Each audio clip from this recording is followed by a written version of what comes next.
I was muted, but I managed to catch it before I started speaking, so I win. Anyway, Hanaki. Did you know that our souls are connected by fate? What do you know? I'm Yuno Hanaki, the one and only Oiran from Yaloon. Hi. Happy Monday. Happy OniMon. Welcome, welcome, welcome, welcome, welcome, welcome, welcome, welcome, welcome. I won today. I managed to make sure that I didn't accidentally stay muted.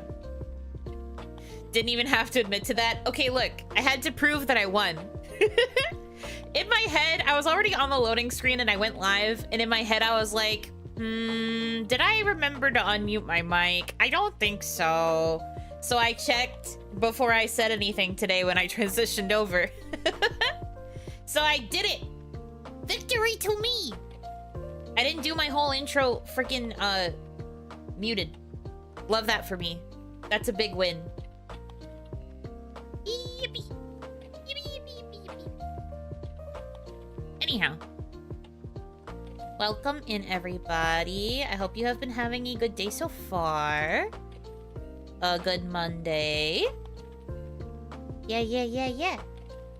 It's your birthday? Well, happy birthday. I choose to believe you. Normally, I don't like to acknowledge birthdays because I feel like some people just use it as an excuse to get a happy birthday or like a direct acknowledgement from the streamer. But I will choose to believe you once. If you try to say it's your birthday another day, I will know. I'm paying attention. Anyhow. What pay to use? Are you asking what pay to use means? Or are you asking what thing is the pay to use thing? Yes, hola. I don't speak Spanish though, so I'd prefer if you keep chatting to use English, please. Yes. Do you have a list with all our birthdays? No. I just do my best to remember. Oh, Windows noise. Sorry about that. Pay-to-use model? Yeah, this one. This is a pay-to-use model. It's called the PRISM model, colloquially. It's a pay-to-use model where you spend money and then you can use the model on stream commercially. And you can customize it to look like you or however you want it to look, really. But you pay money in order to use it, and then it comes with, like, it's already rigged, and it has expressions, and you can just kind of use it for whatever. It's really useful for people who want to start streaming but can't afford to get, like, a fully custom model. So I think it is quite useful. Yeah. It's adorable. Well, thank you. I mean, I didn't draw it, obviously. I just customized it to look like me, kinda.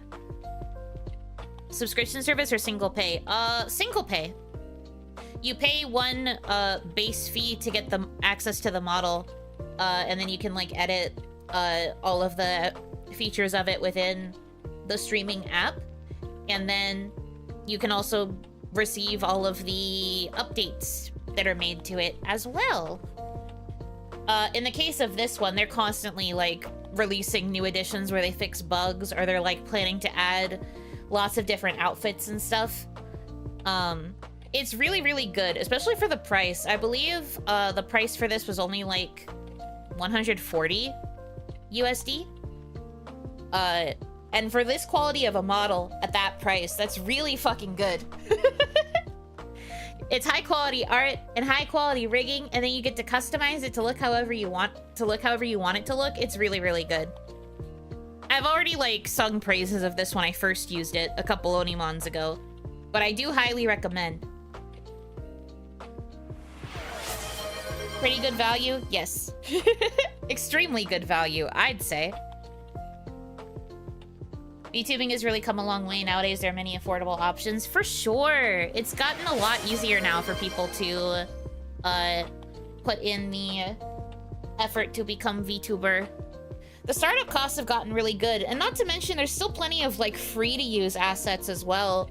You don't have to necessarily use the pay-to-use ones, but it's nice that there are so many, like, artists and, like, people out there that are willing to make assets for people to use. Thank you for the hydrate and the posture check also. My posture is good. Sorry, I'm fixing my hair. My posture is good, but I'll take a sip of water in a second after I finish this ponytail. God, I really need to cut my hair. Big sip of water. Thank you, thank you. I guess this is close to the design you're going for? No. I made this look more like the chibi that I've been using. That's why there's more pink. She's way more pink. But I did make the hair orple, and then I added the side pony like how the chibi that I've been using has. And she has a jacket. It's not a patchwork jacket like the one on the chibi, but this is kind of the closest I could think of. Tsuno Hanaki. Thank you for calling me cute. But yeah, no, this is not 2.0. 2.0 is not gonna look like this in the slightest. I just added some features to have it look kind of like me, in a way. Yeah, no Yunk patch either. So it's technically not that accurate to the chibi, but that's more so what it's based on. I didn't want there to be any sort of hint about how 2.0 is going to look. I may be able to eventually make 2.0 using this model. But that was not the intention with this, at least. The intention with this is just to have a more big kid looking model while we wait. So that I'm not always stuck in chibi form. There's nothing wrong with being stuck in chibi form, but I think that there will also be like times and days where I will want to use the big girl model. So I'm looking like a big girl today. I'll probably look like a big girl for the next couple of streams too, because I do really like this model. It's fun. Damn, no hints. Not a one. You've gotten your crumbs. I've shown you a few. We're too close to when I want to debut it now that I feel like it wouldn't be fair to start showing more crumbs. No crumps going forward. We're close. A Hanaki on this chilly OniMon. Is it chilly for you? I am sorry to hear that it is cold. I have been, I've kept my heat up a little bit. I should probably turn it down again soon so I don't have too high of a heating bill. But, I've been keeping my heat a little bit higher the past couple of days because it's also gotten a bit chilly in Onigashima. We starving out here? No, I've given you plenty of crumbs. You have plenty of crumbs. Don't get greedy on me now. Winter came early this year for me. The mornings are the worst. Oh my god, yeah, it's really cold. I'm so comfy when I wake up in bed, when I'm still toasty and under my blankets, and then the minute I push my blankets off so that I can actually get up, I'm like, you know what? Actually, no, world is cold. Cold, cold, icky, yucky, curled? Cold, cruel world. And then I put the covers back on, and then I don't leave bed. I have been lurking in bed a little bit longer, because of it. But I hope it can start warming up again soon. Actually, sleep should continue. Sleep part 2 actually would be quite nice. It must be said. It's true though, I do actually go back down for my nap like a lot earlier now because I get so cold at my desk. I get so cold, and then I want to go back into my bed, and then I eep. So, consequences of my actions. I want to hibernate so bad. The one thing that motivates me to keep getting up is to make content, TM, and then like, you know. I guess there's like other things that will convince me to get out of bed sometimes, like food, but that's about it. Hi, you know I'm in bed. What a coincidence. Tomoe Carmine in bed right now watching Yuno Hanaki. Good to know that I am the bedtime content. I will lull you to sleep with my dulcet tones complaining about the cold. It's so fucking cold. Holy shit. ASMR. ASMR Oni girl complains about cold weather. Dropping right now. Hi, Ohanaki, welcome in, welcome in. Welcome, welcome, welcome. Yeah, basically cocoon mode, but Loyal Yuno Hanaki watchers know, I also have like a hoodie that is made out of like fleece. So it's like super big and covers my entire body and is very droopy, also droopy sleeves. But it's like a big fleece, wearable fleece blanket. And it's literally called like a blanket hoodie, and it's got a really big pocket for storage. I usually put that on when I have to sit at my desk because it is warm and it is comfortable. I really like it. That's how I convince myself to sit at my desk. Do you have a weighted blanket? I highly recommend. Oh, yeah. I do have a weighted blanket. Well, technically it was my mom's, but I can take it. No, my name autocorrected to yuck? That's crazy. That's crazy. My favorite streamer, Yuck Hanaki. Not the yuck. That's awesome. The hardest part is getting up out from that warm blanket, especially when you have to be at work early. That's very fair. If you have to be at work early, I do not envy you. Because then you have to go out when it is dark and when it is extra cold. Awful. Terrible, terrible. Can't believe Yuno doesn't have an official Snuggie blanket. I do actually. During a Christmas where one of the themes was as seen on TV gifts, I got a Snuggie. I have an official Snuggie. It's okay, this is like a running joke with my family, but they always get me like the most ugly print. Because I hate fashion, or well, I hated fashion when I was younger. I like fashion now, actually. But when I was younger, I didn't really give a fuck about fashion. So they took advantage of that to make fun of me by giving me like really ugly prints whenever they ordered something for me. And so the Snuggie that I have is like this really ugly cheetah print. But it's an official one. It's an official Snuggie. It's got this tag on it and everything, but it's like the ugliest possible print that they had. They were willing to get me the Snuggie, but it had to be the really ugly print one. So yes, I do actually have an official Snuggie blanket. However, the thing that sucks about the Snuggie blanket is that you have to like have it tucked like around you, kind of like it doesn't fully wrap because it's a blanket. Like you're supposed to be able to sit back and then pull the Snuggie like over you so that it actually works as like a blanket, like a cover, but it doesn't like wrap around your person. And for me, because I have to like reach up and like touch my keyboard, I'm not always able to like fully press back into my chair. So it would always like fall down. It would always start like falling down and falling off of me. So it became kind of useless. So instead I use my blanket hoodie because that one is like a big hoodie that just stays around my person and I can walk around wearing it. It's very hard to walk around with a Snuggie. At least the one that I have. It's hard to walk around with. I know the exact one because one of my aunts has that exact one. Yeah. See, it's my aunt who has that running fucking joke with me where she purposefully gets the most ugly prints for stuff that she gets for me. Like one time, we got like matching like coffee, I guess they were kind of cup holders, but it was meant to be like big for like giant orders of coffee and also to like hold cups of iced coffee in winter so that your hands don't get cold. It wasn't like a warmer for the coffee. It was meant to be a cozy for the cup so that your hands wouldn't get cold when you held it in winter. For me, because I like iced coffee in winter. And then she got herself this blue one. And then she got Onimama the pink one.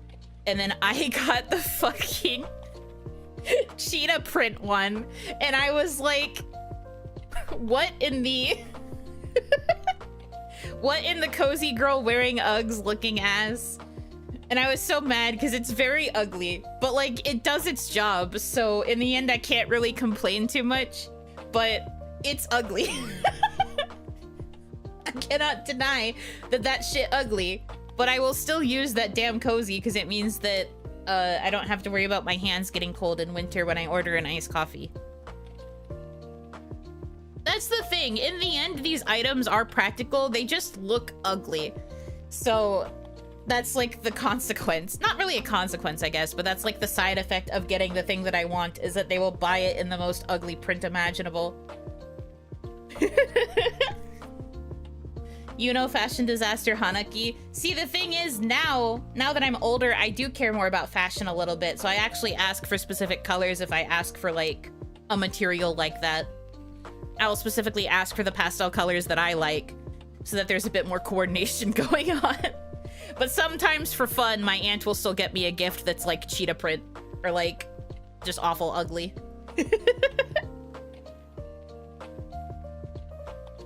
At least it's only the most ugly thing imaginable and not the most uncomfortable thing imaginable. This is very true. But that's because my aunt is like me and we both prioritize like cozy, casual room wear type clothing where you can like wear it around indoors and be really comfy. She would never get me something that like feels uncomfortable. It will always be super comfy and super practical. It's just gonna look ugly as sin. But I wear it around the house, so it's not like I have to go outside with it, you know? Yuno is 3 Christmases from becoming a cheetah gyaru. It's true. It was specifically like cheetah print stuff that they really love getting me. And it drives me crazy because I don't understand why they decided it had to be cheetah print. Crazy, crazy, crazy, crazy.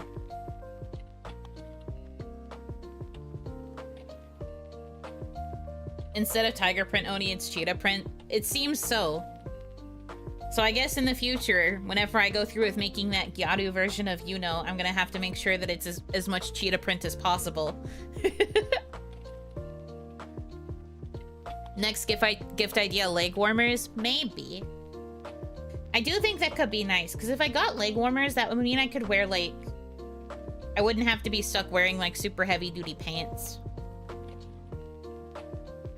Could be worse. Auntie hasn't discovered Hengo designs yet. What the heck is a Hengo?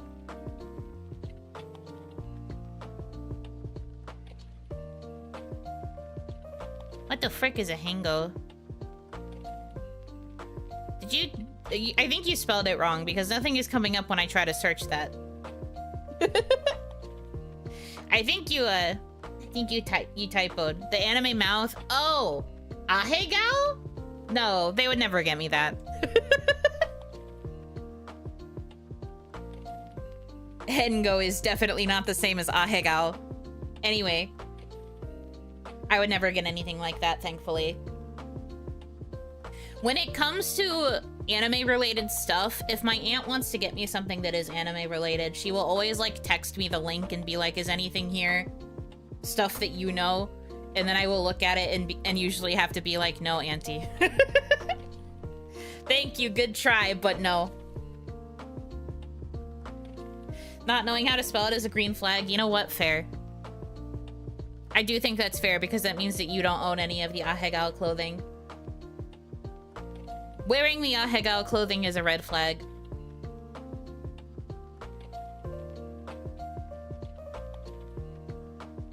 Stuff that you know? Pause. She does know that my character's name is Yuno. Or that I stream as somebody named Yuno. But I don't think she realizes the joke half the time when she talks to me like that.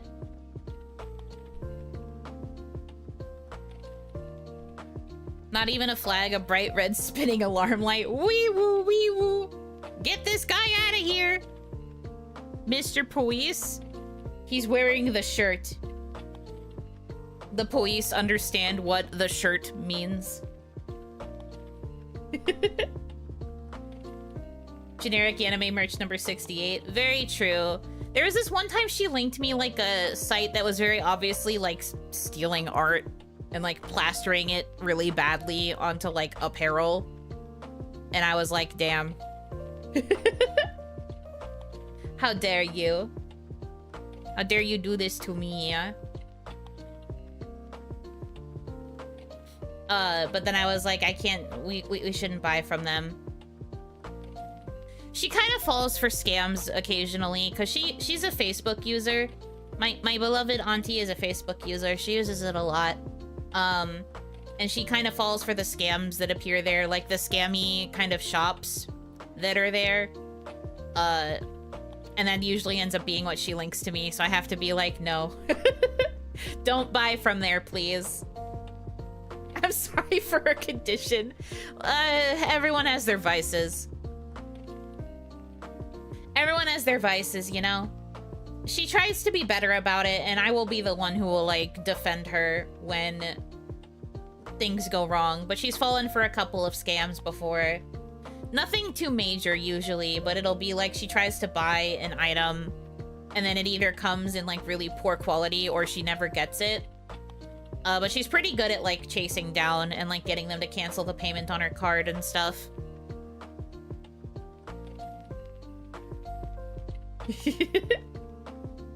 A fashion police outfit at a convention would be great, handing out citations to all wearing the shirt. That would be pretty funny. Would be a pretty good bit. Facebook really doesn't do anything to mitigate those. If anything, I think Facebook encourages them, because that means that they're at least getting traffic on their website.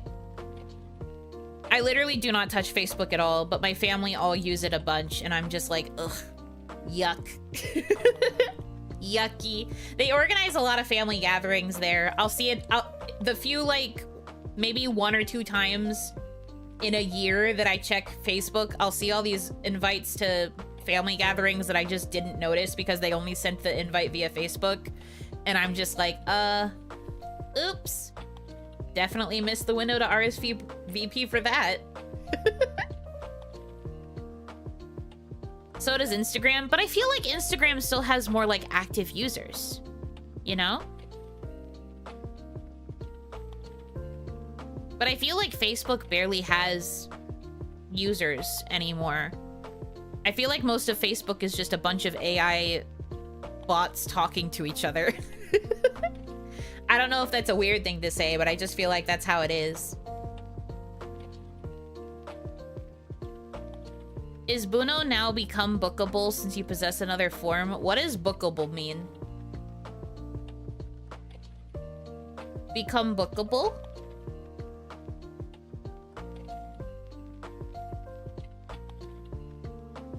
Yuno sounds like me for sure. Oftentimes I will never know about family gatherings unless my brother tells me about it because I don't use Facebook. Literally! So much of the family gathering stuff gets planned on Facebook. I only find out if I get a text from my other aunt, because she will be the one who invites me to things, but she only can send the invite via text because it's, like, the only thing I check. I check my text messages. I will occasionally answer phone calls. I don't like to, but I will. Yeah, Facebook friggin' sucks. I hate Facebook. Put in a book. I do want to be placed in a book. If you want to write a book about me, contact me, I guess. Boopable. Oh. I mean, we've been over this. If you boop me, I will explode. So it doesn't matter what form I'm in. Don't boop me. Hi, Hanaki, welcome in. Guessing you don't check snail mail. I actually have it set up so that the post office can email me with all of the stuff that's coming in the mail every day. So I do check, I do know what's coming in the mail because I have like a digital catalog of it that gets emailed to me every day. Fun fact, you can sign up for that through your post office. Do it. It helps a lot. You'll know when you're getting a very important piece of mail. Because the problem with me is that last year I missed a lot of fucking mail because I do not really check snail mail that often. I would only grab the mail like once a week, and then I'd end up being super behind on things because there was something that got sent like 4 days ago and I was supposed to reply to it by then, and I'd be like, ah, shit. But now I know when all of that important stuff is coming because it says it in a nice little email. They take like pictures of all of the letters that are going to be coming to the house later, so then I know and I can go check the mailbox and grab it. Would recommend. And it's free. You don't have to pay for that.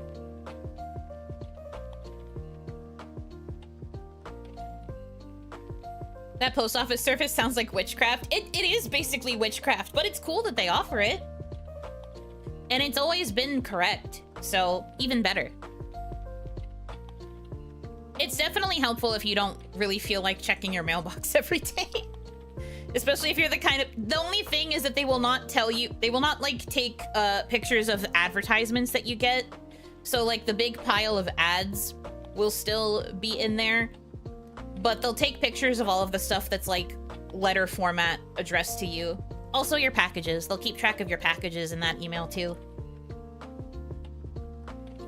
Would highly recommend. Because it's been useful to me.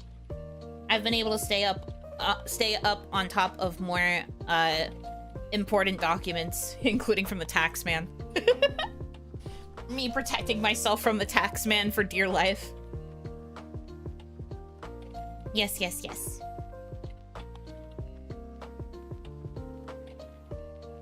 Oi. Yes? Hello?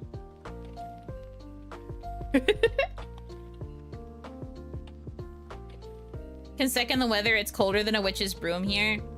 It's very cold. I think it's supposed to start warming up a little bit for me in the next couple of days, but it's still going to be quite chilly. And I am not looking forward to it. I do not want it to be so chilly. YC, thank you very much for the resubscription.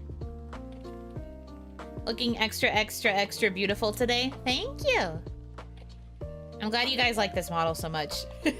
I obviously like it too. That's the whole reason that I had it up on my throne. But I'm glad I was able to customize it and that you guys are enjoying looking at it.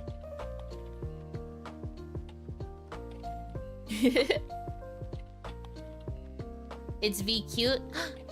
Thank you. One box of frosted Yuno flakes, of course. It will be a very yummy cereal. They're like fan-shaped flakes, and then they've got powdered sugar on them, and they are yummy.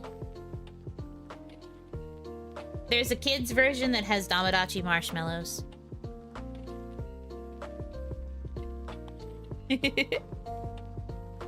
Hello there, Yuno. How's your day going? Oh, it's going good. I have had a pretty okay day today. I watched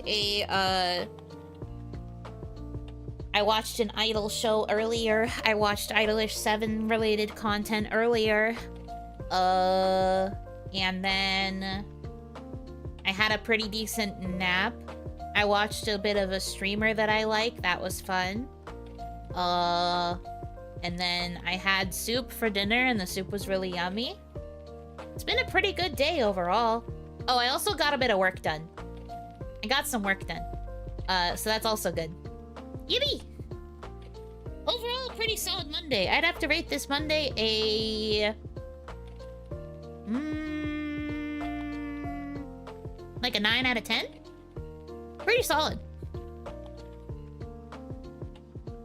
Was the setup worth it? Yes. If you're asking if this was set up this way when I bought it, no. I had to manually... Here.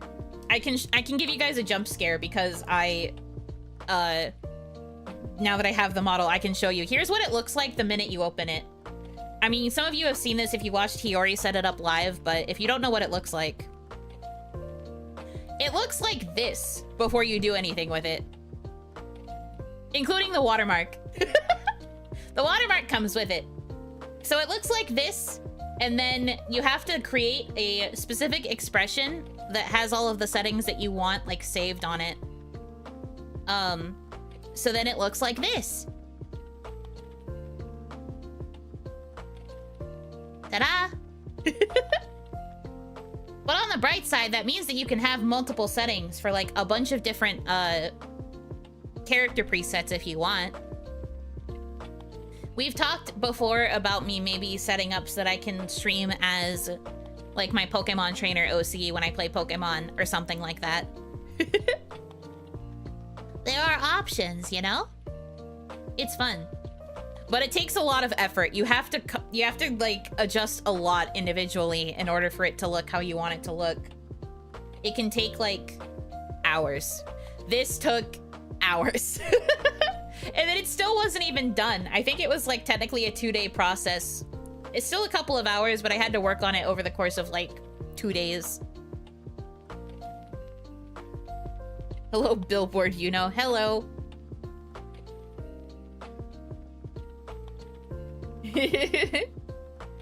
Perfect for people who like costumes? Yes.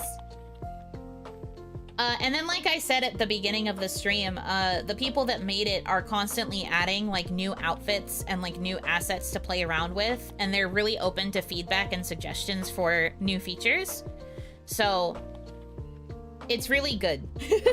You can make, like, alternate outfits for your preset as well, if you ever want to change their clothes around. And it's pretty easy to update the file, so that way you can preserve all of your presets. Whenever the new version comes out. It's really, really good.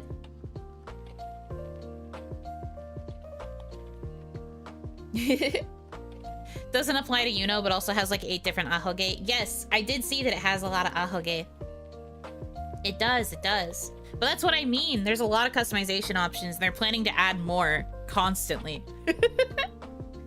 Like, there's constantly going to be updates to this model, so I do highly recommend if you know people that are looking to become VTuber.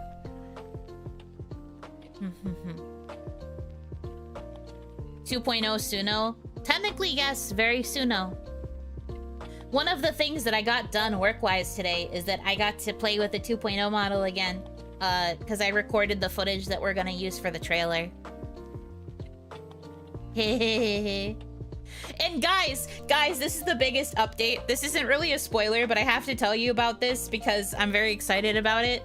I tested with the 2.0 model by putting her on a green screen, and then I chroma keyed out the green screen, and I didn't disappear into the void. I fucking won. The green has been defeated! Let's freaking go! It was awesome. I felt so powerful. I was like, this is actually the best day of my life, I think. It was so fun. I was like rambling about it to Hitomi afterwards too. I was just like, this is so sick.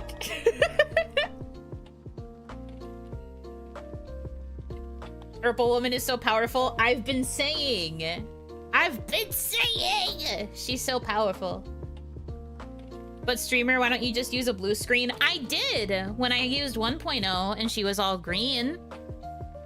I do use a blue screen for that one. But the thing is, I don't have to do that for the purple model. The purple model will let me use a normal green screen, which means that people don't have to fucking treat me extra special because I'm the only person in the group who can't use a green screen. I can be one of the normies now. Thank God. And we also don't have situations where they forget that I can't use a green screen and they accidentally chroma key 1.0 and then I disappear and then they have words on my boobs. Shout out to Mamie. That one concert that Mamie hosted where she green screened me instead of blue screening me. Crazy. I was so distracted the whole time I was watching myself sing because I was just like, you can see right through me. I'm literally invisible.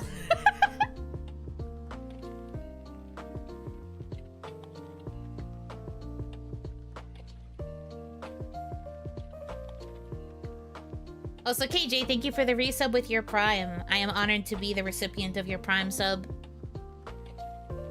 Until some smart girl uses a blue screen for your collab. I don't know if blue screens would end up impacting the model. I would have to test that. Suddenly purple becomes the default chroma key. That's not gonna happen. Green has always been the default and there's absolutely no reason for that to change. There is truly absolutely no reason for that to change, so I'm not even worried about it. I'm not even worried about it. It's gonna be fine. Even the magenta screen in that one video you have would key your face and eye. I know. I know. It's rough.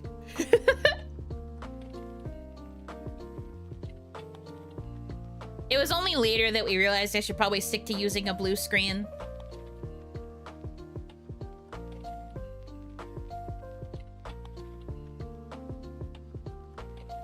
I only know about blue screen because it was used for the Casper movie. Yeah. Blue is the best possible option for people that have a lot of green on their person. I still have to be careful about the shade of blue, though. Because some shades of blue will still cause issues. Oh shoot, a hype train. Yippee! Let's go, gamers. VTuber who's both blue and green. Yeah, no, it can be very hard to find a chroma key depending on the color palette you choose. That's why you don't see a lot of green VTubers. Because green screening is so common within this space, it can just be like a real fucking pain in the ass. And then even if you find the color that works best for you, that you can chroma key out and not cause too much like desaturation and shit, people will forget and then they will still fuck up your chroma key. Or you'll end up fucking up other people's chroma key because you have a color that grays them out if that color gets like applied to everybody else. It's rough out here. Green ladies are my favorite genre. They just can't be your favorite genre of VTuber. It's very hard out here. It's hard out here in these streets to be green.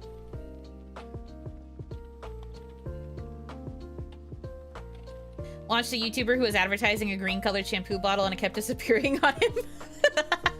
Yeah, exactly. Even mainstream YouTubers use green screens in all of their content. So then if you try to wear something green or if you're trying to hold up a green object, it will disappear. Green is just not very friendly to content creators. I have the desire to create a violet screen company, revolutionize the industry, and make it the new standard just to troll, but I lack the money. Well, the joke on you is that it's not gonna fucking work because too many things have violet in their, like, base coloration. Even if you wanted to try and revolutionize the entire industry, you would have to, like, change the entire world's perception of color.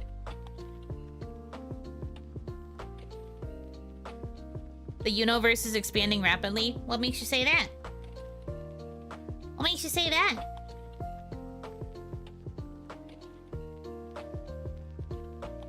I'm going to revolutionize the industry by selling clear screens to YouTubers. So Windows?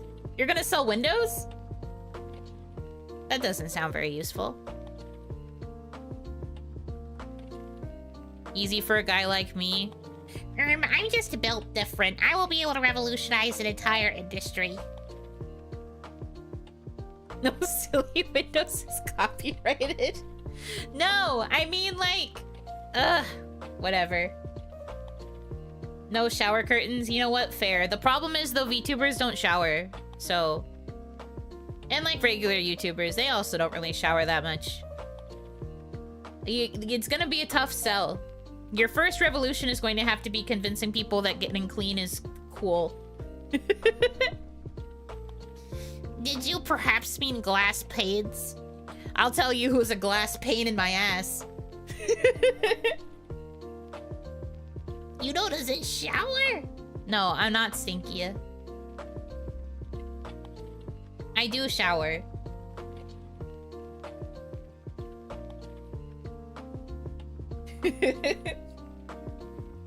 I'm only smelly in the sense of being a Fujoshi.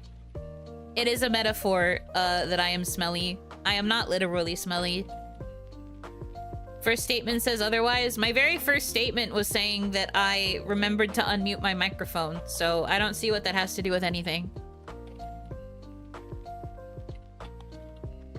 You know what, the lavender soap? No, not now that it's winter. Now that it's winter, I'm using a different scent. Why shower when you can bathe with gacha bath salts? Some people say that Lynn is still trying to find the legendary water type of her dreams. Bath type is... Bath type.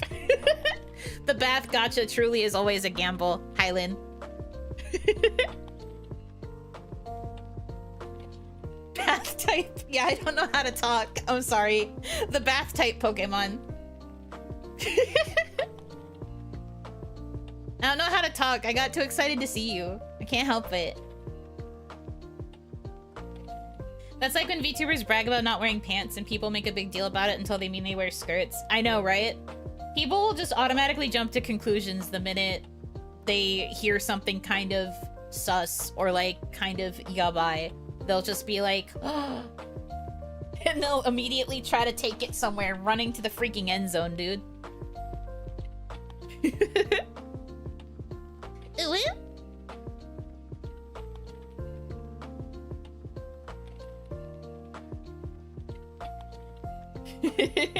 Touchdown! That's what it'd be like around here. I just like engaging in the bit. Find new bits. We gotta spice things up around here, man. We can't make the same jokes over and over.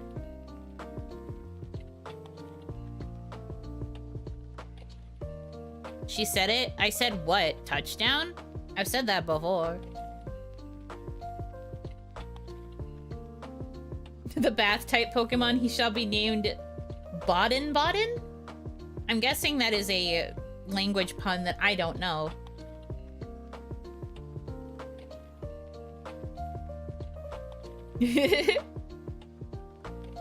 Us on YouTube can't use bits though. Yeah, well, Twitch doesn't necessarily use their bits either, so. We'll probably find new jokes when we get 2.0. Man, I'll be so sad. I'm genuinely so excited for 2.0. I don't want her to be made fun of for anything. I'm gonna take it so fucking personally. I'm gonna take it so personally.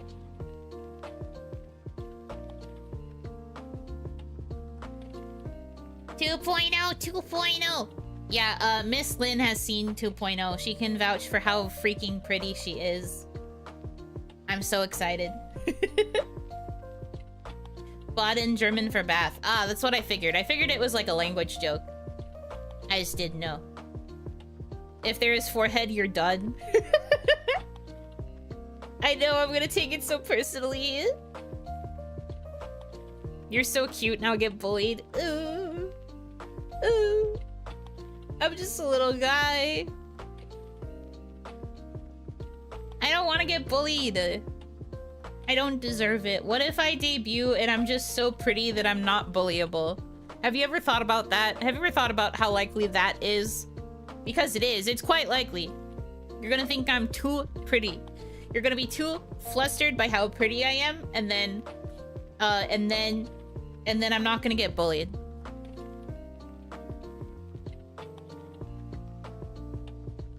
You will be unbullyable for that one stream, and I will make sure that stream never ends. That stream's just never going to end, simply. What is it with VTuber Design's default hair? Everything looks so symmetrical, but there's always that random side ponytail. I mean, in this case, like I said, I'm copying how my chibi looked. But there is something that people tend to like about asymmetry. It allows there to just be like a slight differentiation in the silhouette. If a silhouette looks too symmetrical, sometimes that can lead to people looking too similar to others. And so if you add something asymmetrical, like a side pony, or like if one sleeve is off while the other sleeve is on, or something like that, it can diversify a silhouette enough to where it looks a little different. Helps you stand out a bit more. Yeah. Not with the personality inhabiting that new body. That's so mean! Why do you think I'm so bullyable? That's so fucked up, man. Generally speaking, we don't bully Yuno on her birthday and her anniversary. If it isn't one of those days, then anything is fair game. That's so fucked. My debut isn't gonna be happening on either of those days. That's so fucked. I really should have figured out a way to just force the debut to happen in October. Fuck! It's never been more Jover. Man. The only VTuber design trope I get tired of is heterochromia. That is very unbased. I love heterochromia. I think heterochromatic eyes are really pretty. It depends on the colors, though. I think the colors still have to be kind of complementary. But I personally really like it. I think it's underrated.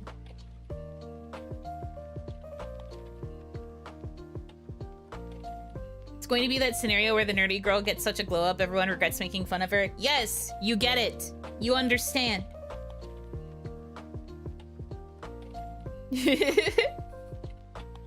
Homophobic eyes? No, they're heterophobic.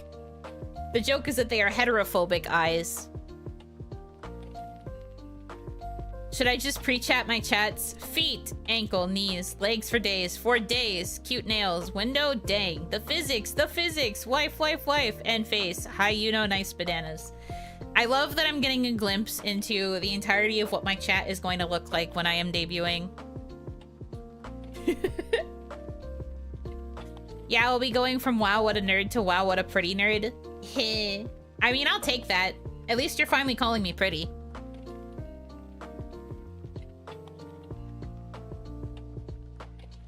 Don't forget the Vine callbacks. Good, good. I'll take that. I'll take that. Also, the wiggles. God, so true. The wiggles on the model are pretty peak. They are pretty peak, I fear. Me during debut, instructions unclear, play tic-tac-toe 67 times. 67! Wow, you're so topical.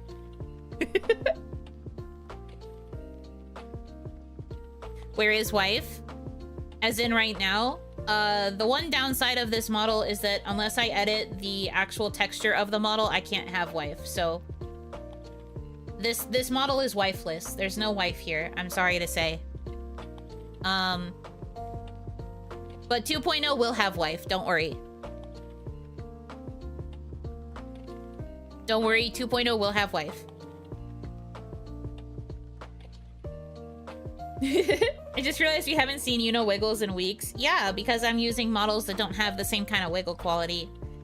Believe me, whenever I go to wiggle like I usually do, I've noticed that I don't move as much, and it makes me sad. Because the chibi doesn't really wiggle, and this one has some wiggling, but it's not nearly to the extent that 1.0 has.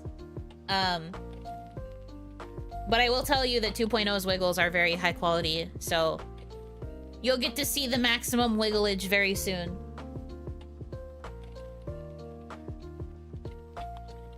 Transform from green bean VTuber to eggplant VTuber.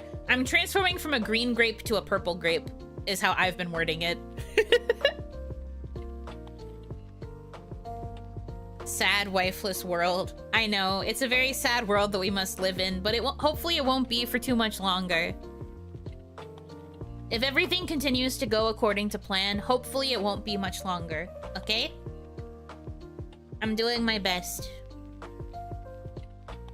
Wigglage, is that wiggles per gallon? Yes. Per gallon of what? Milkshake.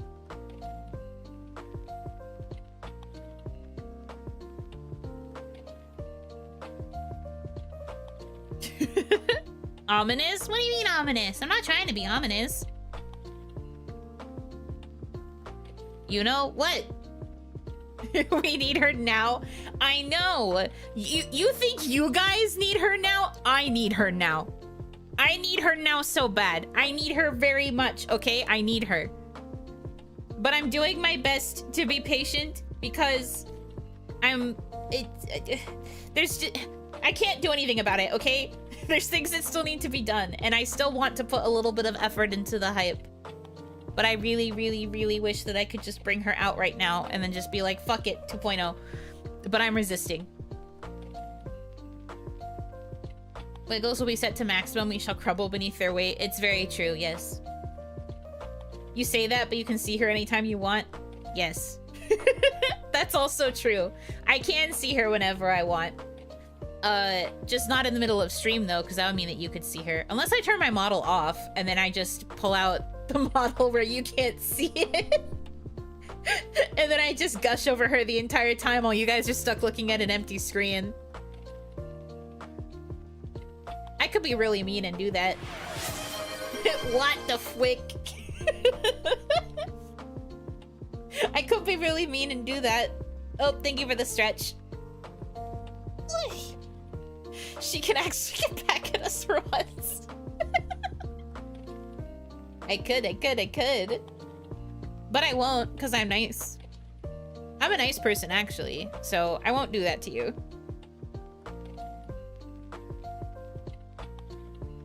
Put the 2.0 on the counter now. I can't. I don't have her on me.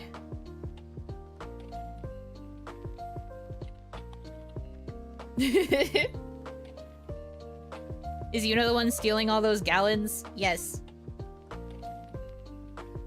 I am a stealer and I am stealing.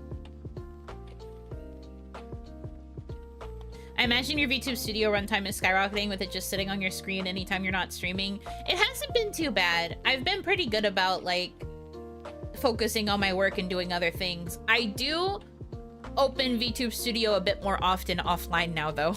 Because I keep wanting to look at her. But I am still awaiting the final version, so I'm able to be a little bit more patient.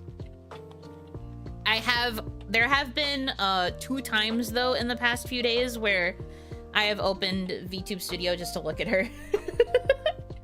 And I will purposefully like switch to the model just to look at her. And then I have to switch back before I close it so I don't forget to not switch back. But I will like look at her and like play around and I'll like move to play with the wiggles, and she's very cute. Cute girl looking at cute girl, rich keep getting richer. Yes. It must be said, I am definitely getting richer the more that I get to look at her. Yes.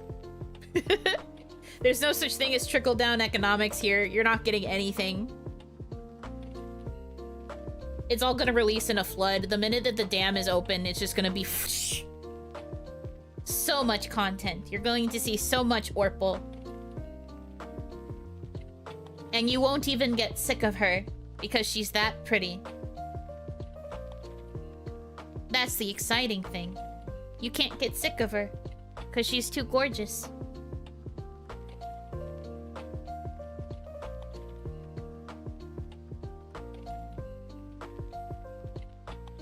You can fit so many beans in 2.0. You can, but that doesn't mean you should. We'll see purple in our sleep and think we've been blessed by 2.0. Yes, anything remotely purple that shows up in your dreams, you're going to be like, oh, 2.0 put that there. She is very gorgeous to me. That's me for real.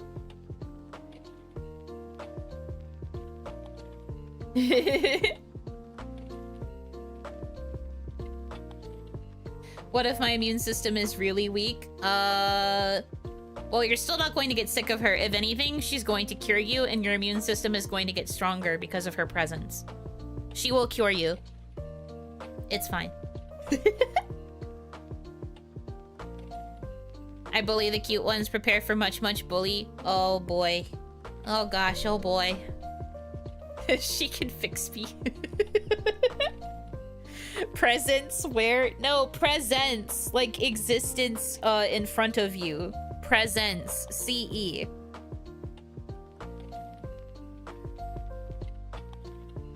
If that's the case, can you collab with Iron Mouse? I mean, don't we all have the dream? Don't we all have the dream of being able to talk to her at least once? What the hell is presence? Shut up. I bought a new bike over the weekend and the only color available was purple. Coincidence? No, there's no such thing as coincidence in this world. That was a message from 2.0. Blessing you with a new bike.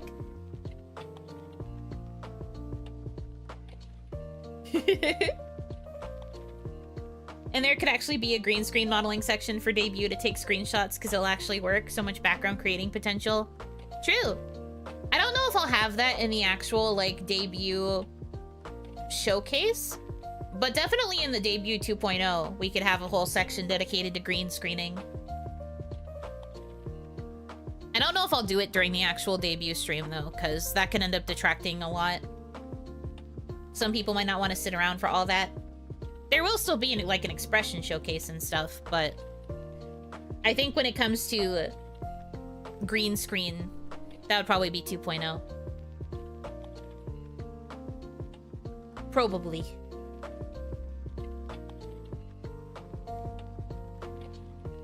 I'm so excited.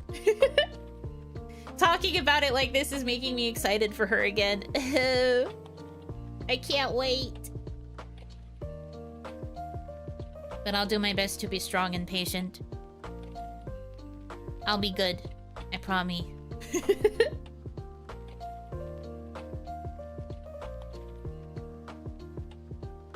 I really don't mean to brag about her as much as I do, but like most of the work that I'm doing behind the scenes is involving 2.0, so I cannot help but gush. I'm that insufferable coworker that won't stop showing you pictures of their kid. Except I can't show you pictures of 2.0, so I'm just like telling you how great she is, but I'm not letting you look at her.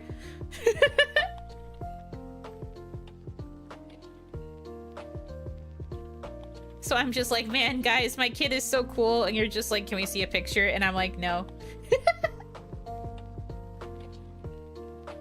Source, trust me, bro. Literally, I'm just like, trust me. She's cute, trust. We're being gatekept, unsubbed. No! Don't unsub, please. Every crumb of subscription I get will be able to go back into making content with Orpal. Eventually. When I get bigger and cooler. Please. Yuno strong, easy. Yuno patient, Lamau, no. Yuno trouble, always. In or cause, yes. Yeah. Both are very true. That is correct. But no, I'm actually like... I feel like I've been rather patient. My patience has run thin in more recent days. But I feel like I have been quite patient, all things considered. And I feel like I have earned the right to not be patient anymore. That's why I'm gonna go crazy. You have, like, an angle? I know, like, the sweetest angle. I've been so patient. But I don't want to be patient anymore. I'm ready to let loose. I'm ready to explode. But I will be patient. With all of the things that I want for 2.0, I'm going to do my best to be patient, and I'm going to try to be proper VTuber, okay? I'm going to try to be proper VTuber. I'm going to try to draw up hype. We're going to try to have, like, a really cool and exciting debut week on top of the actual debut time. And it's going to be good, okay? Trust. It's going to be good. I promise. I don't fully know what all I'm going to do for debut week yet, but yeah. Cute? No, you! If we learned anything about you over the last few months, is that you have immense patience, sometimes too much. Me literally getting trampled and stepped on. It's fine, I can wait a little longer. It's fine, we don't have to worry about it. Ah. Coughs up blood. I'm fine. No, I agree. I do know that I have a lot of patience, but I'm allowing myself that little bit of, like, stubborn impatience to come through because I really do want to just debut her already. Be lucky that I am making myself have more patience. Otherwise, I'd be rushing it. And, like, as fun as it would be to just instantly debut with a lot of the stuff that I do have finished now, I think it's better that I'm waiting and that I'm still planning to, like, drum up hype properly and stuff. I think that that will be better for all of us in the long run, and it'll make it a really exciting event. Yeah. Yeah.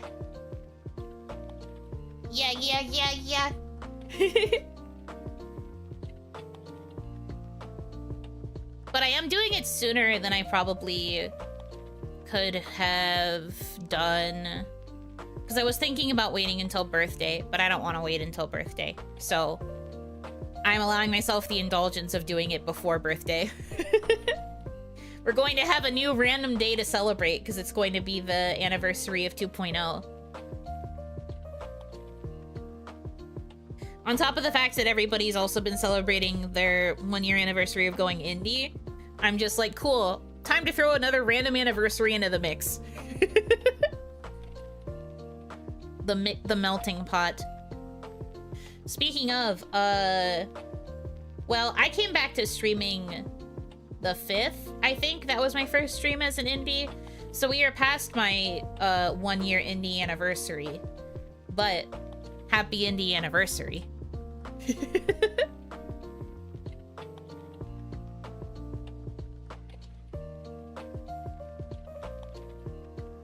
A celebration in between Mialoon anniversary and your birthday. That's a good way to look at it. We'll have Mialun anniversary, and then it will be 2.0 anniversary, and then birthday. I like that. I think that's good. But yeah, happy anniversary, guys. Wowee. I mentioned this a little bit because I streamed on the 6th, which is also Mialun's anniversary. But I mentioned that it's now like officially kind of an even split between how long I was corporate and how long I've been indie. It's now a year for both. Well, 2 years for debut. I was corporate for a year, and then I was indie for a year. It's kind of weird, but you get what I'm saying. You get what I'm trying to get at. So it's interesting to think that it's been an even amount of time for both.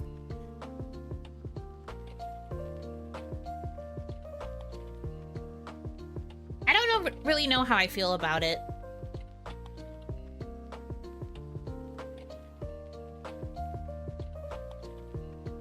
Anniversary. It's weird to think about. But that was also the first time that I could finally say Oiron out loud, so that was a win. If Anniversary did anything for me, it was the fact that I could finally confirm that I'm an Oiron. Because I literally was not able to do that before. Love that for me.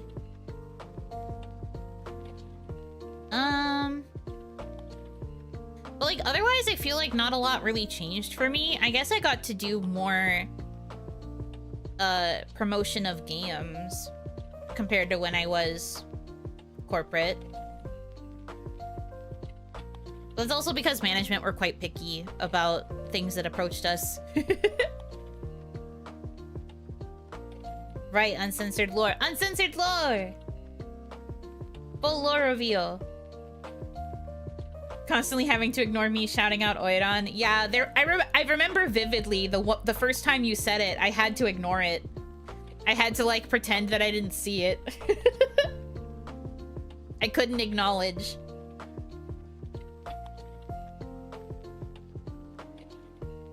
Banned from playing Bustafellows. Banned is a strong word.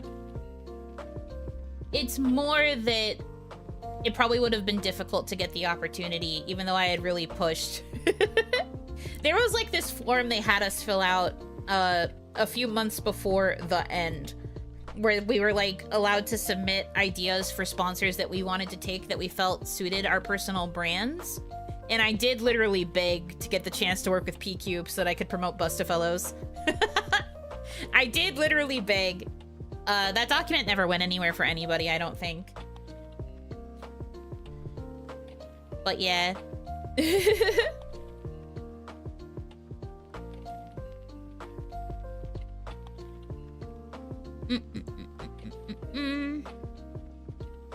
Living the dream. I am living the dream now.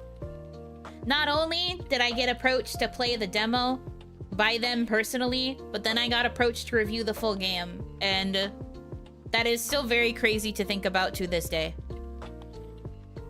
I know it was like months ago at this point, but I'm literally still just like, wow, they let me review the game. That's crazy! I'm so happy about it. I think I'd like to do another video on Bustafellows too, this time like talking about spoilers if I can. I guess I can't go fully into spoilers because that's still like not ideal to do, but I'd like to talk a little bit more about like all the other routes, because when I wrote the script and recorded for the review that I did post, I had only played some of them. I was still in the middle of Helvetica's route. But having played all of them, I'd like to go back and kind of give a more spoiler-ish review of all of them and kind of rank them and stuff. I'd also like to do a comparison between 1 and 2, I think. So maybe someday I will get to that. She's the Otome gamer? I don't know about that. I think there's a lot of creators that are more popular and able to review more stuff in the Otome space than I am. But I am very, very, very honored that PCube recognized my love of Limbo and decided that I was allowed to be a freak about him. There's a Bustafellows too? Oh, do I have some news for you? Yes, there is. Bustafellows Season 2 released in July of this year. It was released in Japan before then, but the localization released in July. And it's a pretty good game, I would say. And I got the chance to play it early so that I could review it. And so I have a video reviewing the first couple of routes that I played and kind of talking about the game in general. So if you are at all interested, you should check that out. Is a good video. It didn't get a lot of views, but that's because my channel is still not really getting pushed to otome people. They really do be like that. Anyway, watch it, please. Watch it, please. Play it, please.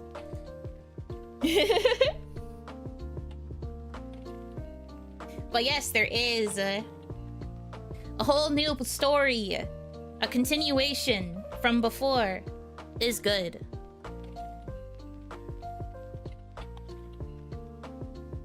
Yeah. But no, I don't think I'm considered the otome gamer yet. I would really like to. I want to be able to play more games. I've been trying to apply to review more games from more otome game publishers. I haven't been recognized yet. Good chill, I will play this while the stream is going on. Yeah, that's fine. Listen to me yap in multiple places. You'll get to hear my vocal tone overlap with itself. But yeah, I wrote that before I could finish the game because I was taking a really long time to get through it. So I want to kind of revisit Bustafellows 2 again and like make a more in-depth video if I can find the time. And yes, as was said in chat, I would be able to do it with my 2.0 model too. Not that I minded what I made with 1.0 model. I think the model is kind of like not even that big of a deal compared to the rest of the video itself. But yeah, I really want to do another Bustafellows thing. And I'd also like to maybe start posting just like my own reviews of other otome that I play, like not necessarily having to wait until I get official permission. I think if I like play other games, or if I like have another game that I want to ramble about, I think I should just ramble about it. And then maybe if that video gets traction, then I can get recognized to review more games. Yeah, no, Bustafellows is not the dog cage game. You are thinking of Amnesia. I should do a video on Amnesia, though. That was one of the first proper otome that I, like, played that then got me back into enjoying otome. So I probably should dedicate a video to it. I've already dedicated a stream to it.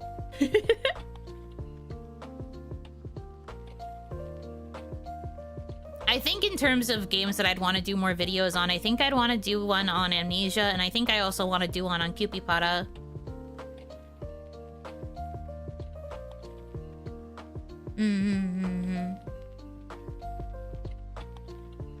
I have to play more otome again, though. I haven't been playing as many because I have,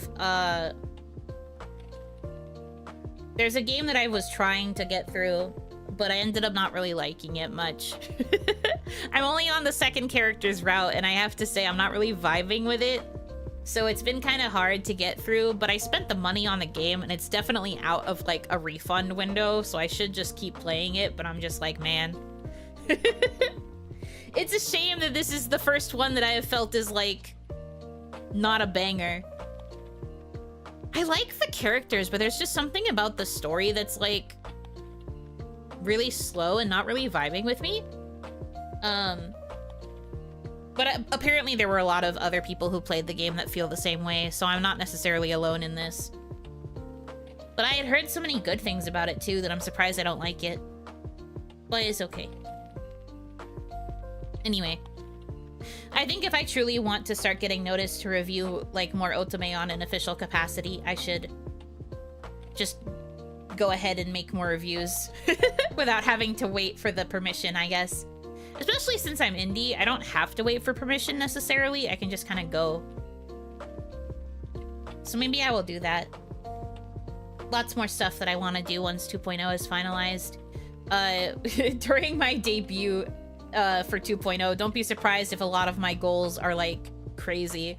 Because I have so many things I want to do now that I'll be able to like lock in more on making content. Because once I have 2.0 in my hands, I feel like it's gonna get even easier to make content.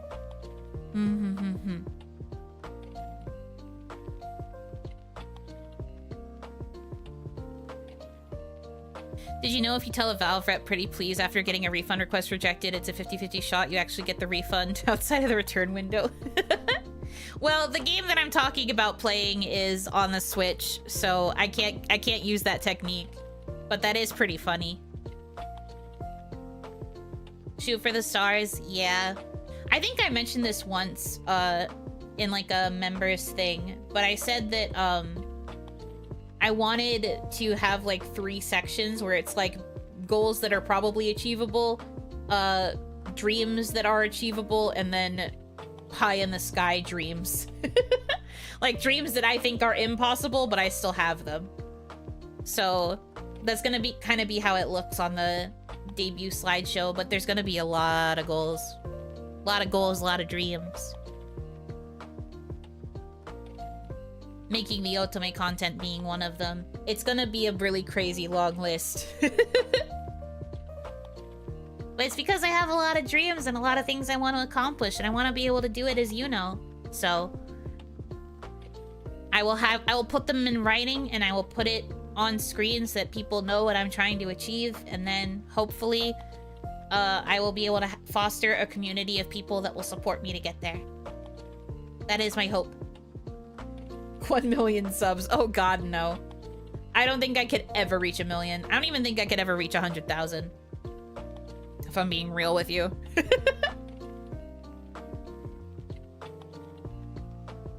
I don't think I have it in me. 5 billion subs? No. Not that either. You guys are so funny. The minute I take a sip of water and I put my water cup down, that's when the hydrate redeem comes in. Thank you for the hydrate. It's just funny how that timing always works out. 10 trillion subs, more than 100 times the people on Earth. Yeah, exactly. We'll aim for that instead. The true pie in the sky. I need every person that hasn't been born yet to be a Yuno Hanaki fan. Subbing to you on every computer on store displays. No, dead subs will make my channel freaking flop. Inactive dead subs won't help me. Thanks, though. I appreciate the offer.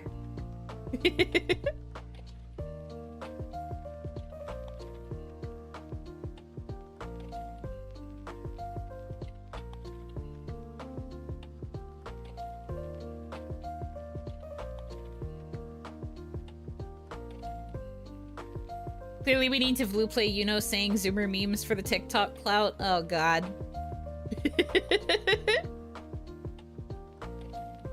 I mean, you can. Please commission me on Vluplay. I get money. I'll visit regularly to open streams. Open the streams and then chat in them a little bit so that YouTube thinks you're real. We need a time machine to get ancient civilizations to become fans of Yuno too.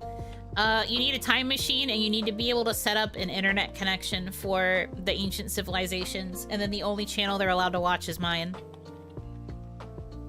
This is clearly the path to world domination.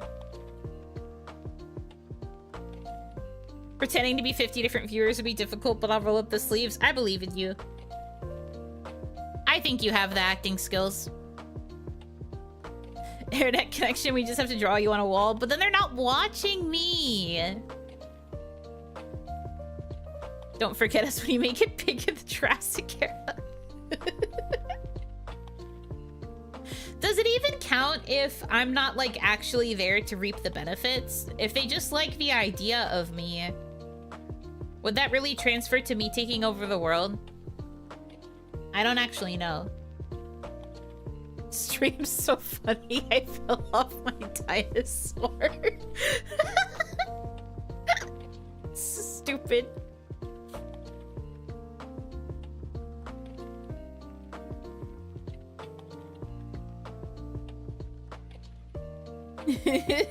We're gonna blow those dinos' minds. The dinosaurs are gonna go crazy for Yuno Hanaki. Trust. Plot twist, you start holy crusades over the one true Yuno. Oh no. Yuno Hanaki, no longer a fandom, but a religion. Oh dear.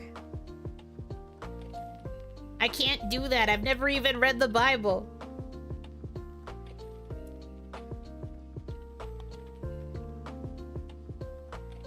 Yunoism. No, not like this. This is backfiring in ways I didn't anticipate. The consequences of my actions. Cult of Yuno kind of slaps as a cult name. I guess. It's a pretty basic cult name. We can read the Bible for you, but incorporate more modern sake into it. I don't know why, but the thought's just very funny.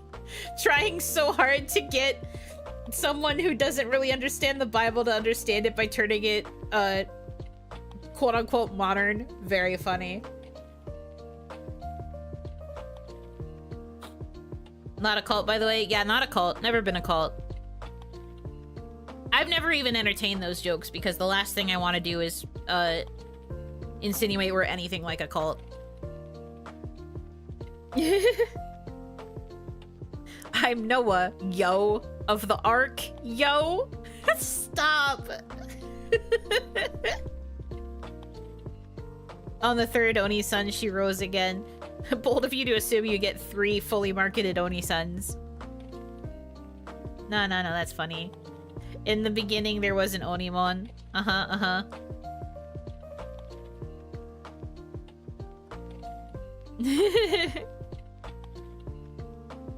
We get a cool card game with the same namesake, Yuno. Just shout it out when you have 1 card left. So true. Yuno! I'm mimicking the voice in the really bad Uno video game. Yuno! So true. So real, so true.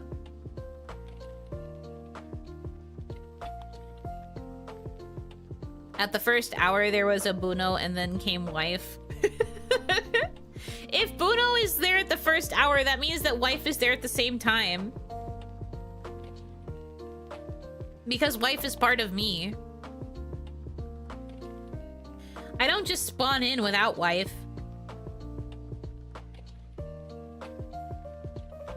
In the beginning, yeah. In the beginning,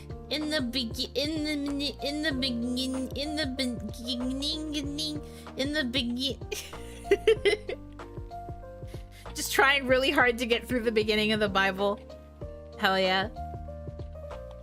Out of her rib, God made wife. Okay, that's understandable. What came first, the art or the rigging? Well, that one actually has a clear answer. It's the art. She said in her wifeless model, listen! Listen!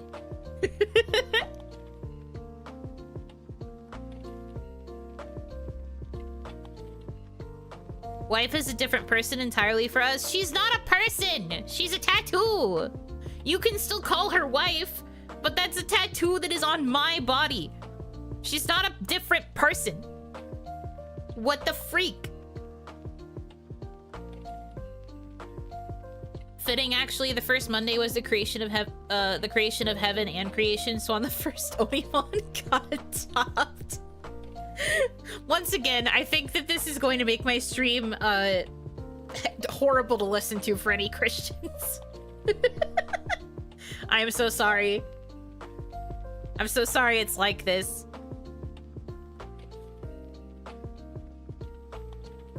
Wife says she loves me. You guys are delusional. You guys are delulu.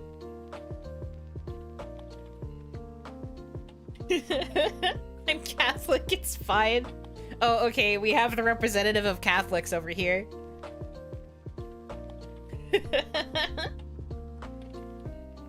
I just feel bad every time religion comes up because I feel like I can't properly talk about it.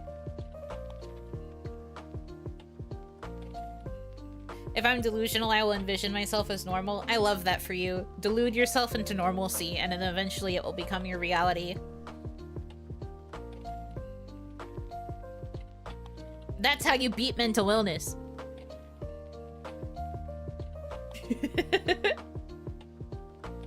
Canonically, Bruno is Krampus and wife is Santa Claus? What the fuck? What do you mean by that? I don't even get what you mean by that. What? I was kind of trained to be a pastor, but I think this is harmless. Oh, that's interesting lore. I didn't know that about you. Wife gives us coal. Because you've all been naughty.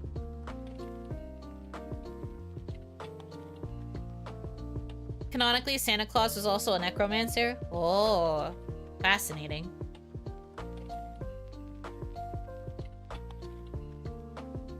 I didn't know that. Learn something new every day. Boy, do I love learning. Anyhow. Repping the Baptists? Oh, wow. Wide reach on the Yuno Hanaki channel. I don't know if it's very obvious, but I'm not a very religious person. I would say that I'm like... I'm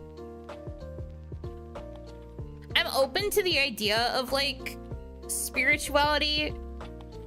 Kind of. But I don't think I'm religious. I'm very confused by religion. Because, like, technically, according to Onimama, I grew up... Or, well, I should have grown up Christian, I guess? Because they're all Christian. Like, the rest of my family are more Christian. And definitely more religious than me. But I was never actually raised in, like, a church environment. And wasn't really, like, pushed into any sort of religious stuff. So I don't know why she would say that. And I'm always very baffled by religious stuff.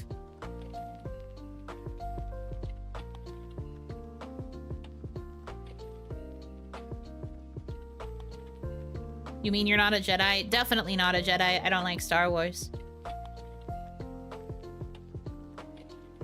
Shin Megami Tensei got me more into religions and other cultures. That's very fair.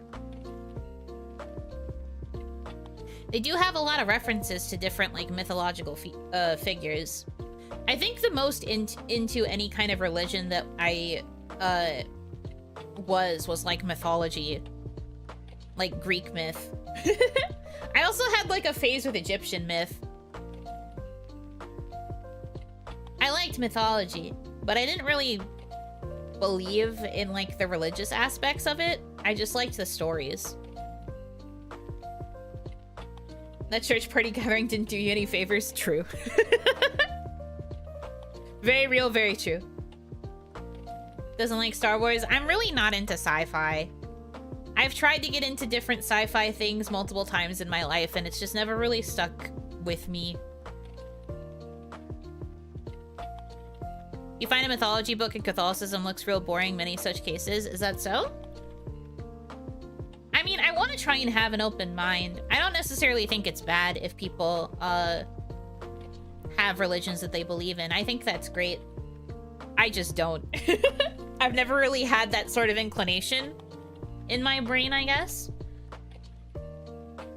And never really thought that I had a label. There was literally one time when I was a kid where I told my told Onimama that I was telling other kids at school that I didn't really have a religion because I don't really do any of that stuff. And then Onimama was like, "What do you mean you're Christian?" And I was like, "What?" Since fucking when? Where was I when this happened? I was so confused because I'd never really like done any church stuff, and they never really taught me anything about the Bible, and I was just like, huh? Is that like not what? I didn't really understand how that happened.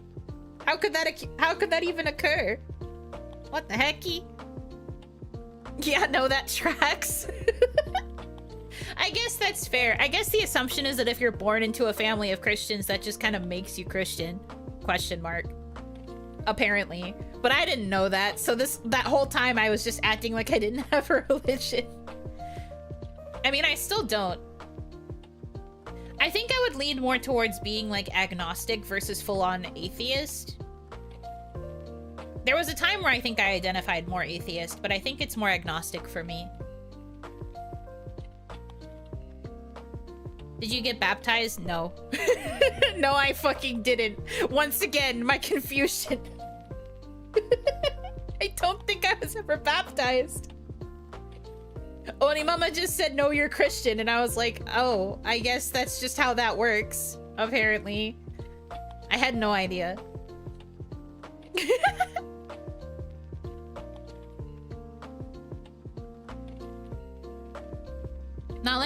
Not liking a genre is a great test for the truly generational works in that genre. Middle school me is not a big fantasy fan, but Inhaled Ender's Game. I suppose that's fair. Some of the more classic books that I have read would probably be classified as sci-fi, just by the nature of what they are. But I don't fully see them that way.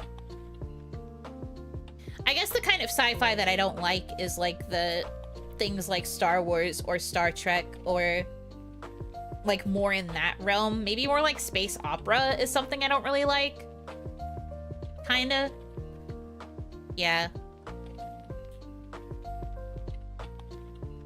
To be fair, Star Wars is a really soft sci-fi. The technology is just stage dressing. I guess so. Do you like sci-fi comedies like Galaxy Quest? I've never watched Galaxy Quest, so I wouldn't know if I would like it, but honestly, probably not.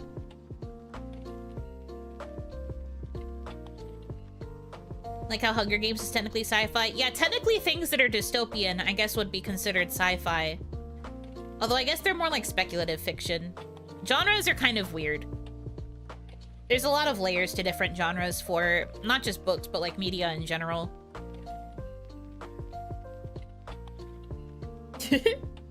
Once got water sprinkled on forehead as a child. Guess that counts then. No hair grew there after that. Mean. That thought's crazy.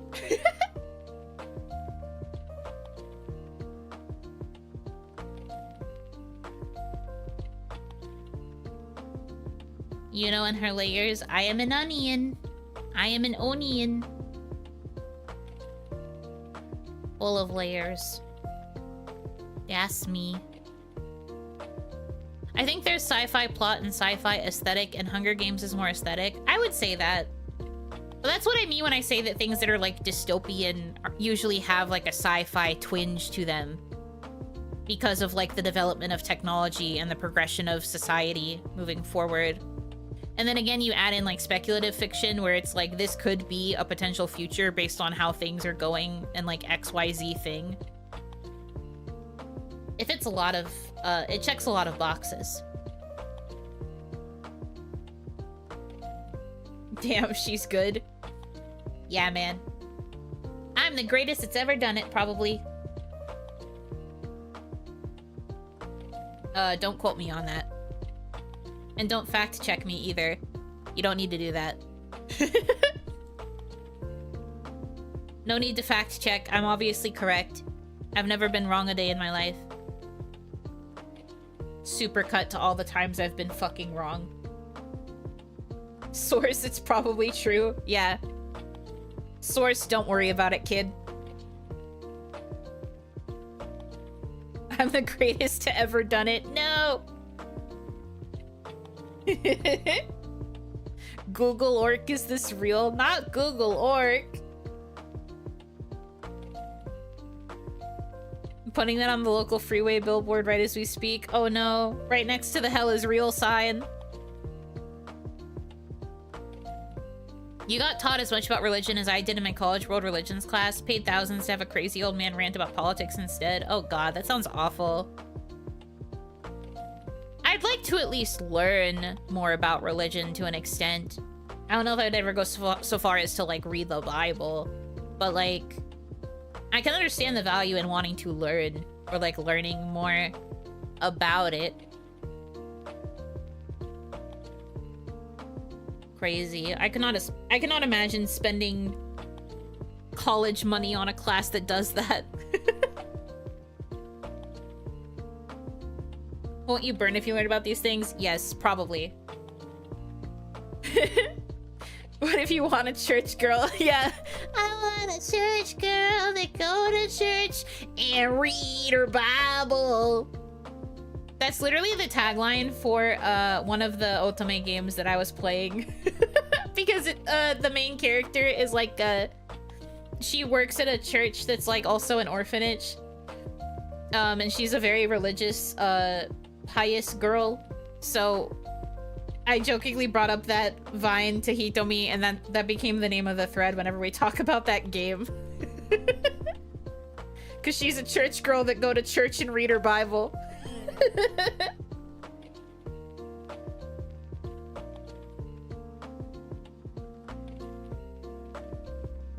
Side note, agnosticism and Gnosticism is a binary, and atheist is another. Theists believe in belief in a deity, any religion. Atheist, lack of belief in a deity. Gnostic position, we cannot ultimately know whether God exists, or can know. Agnostic position, we can't ultimately know whether or not God exists. Okay, that makes sense. I can't read. Sorry, it took me a second to process that.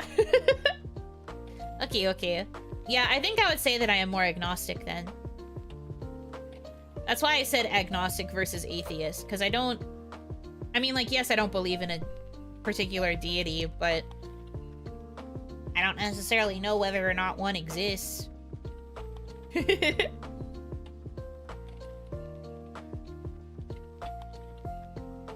had to get a world religion credit or no degree, so I have 10 weeks of training in Buddhism. Really? Interesting requirement for a degree program.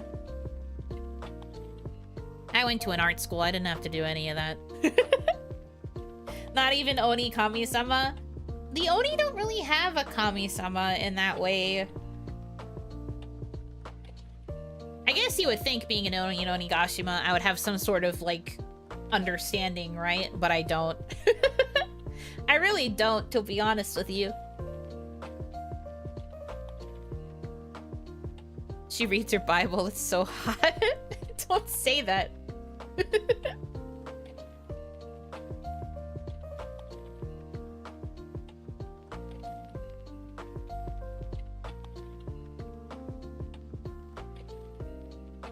Yeah, the Bible definitely says some interesting stuff.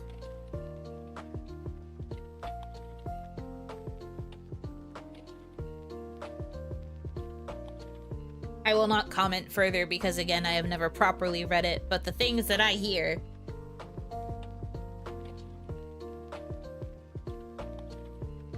Shaking my dang head. Anyway. As someone not particularly educated in a lot of religion, we probably should not explore it further. I feel like it would be bad if I talk too much about something I am not actually educated on, so... At least something to this level. We are better off switching topics.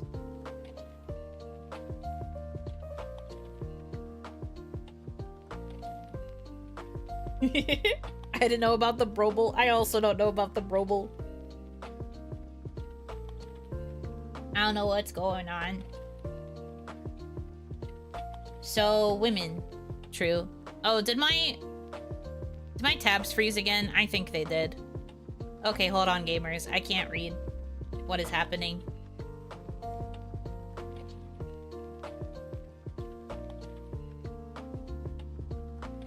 There we go. Bible read along? God, no. No, thank you. I'm good. Women! Women are pretty cool and neato. Yes, that's true. Yuno can't read. Onigashima froze over. No, my browser tabs froze. My chat wasn't loading. I could see it loading on my OBS stream preview, but like my actual chats were not loading in. So I was like, I asked to change the topic and then I couldn't read what anybody was saying.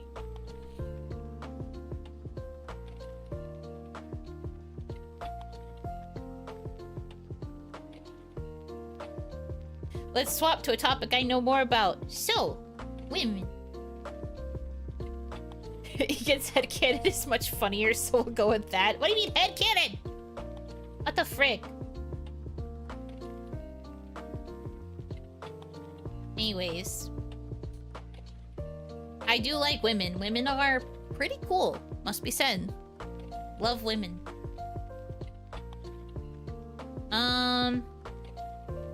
Do love women. I'm trying to think if there's like a specific woman that I can talk about right now.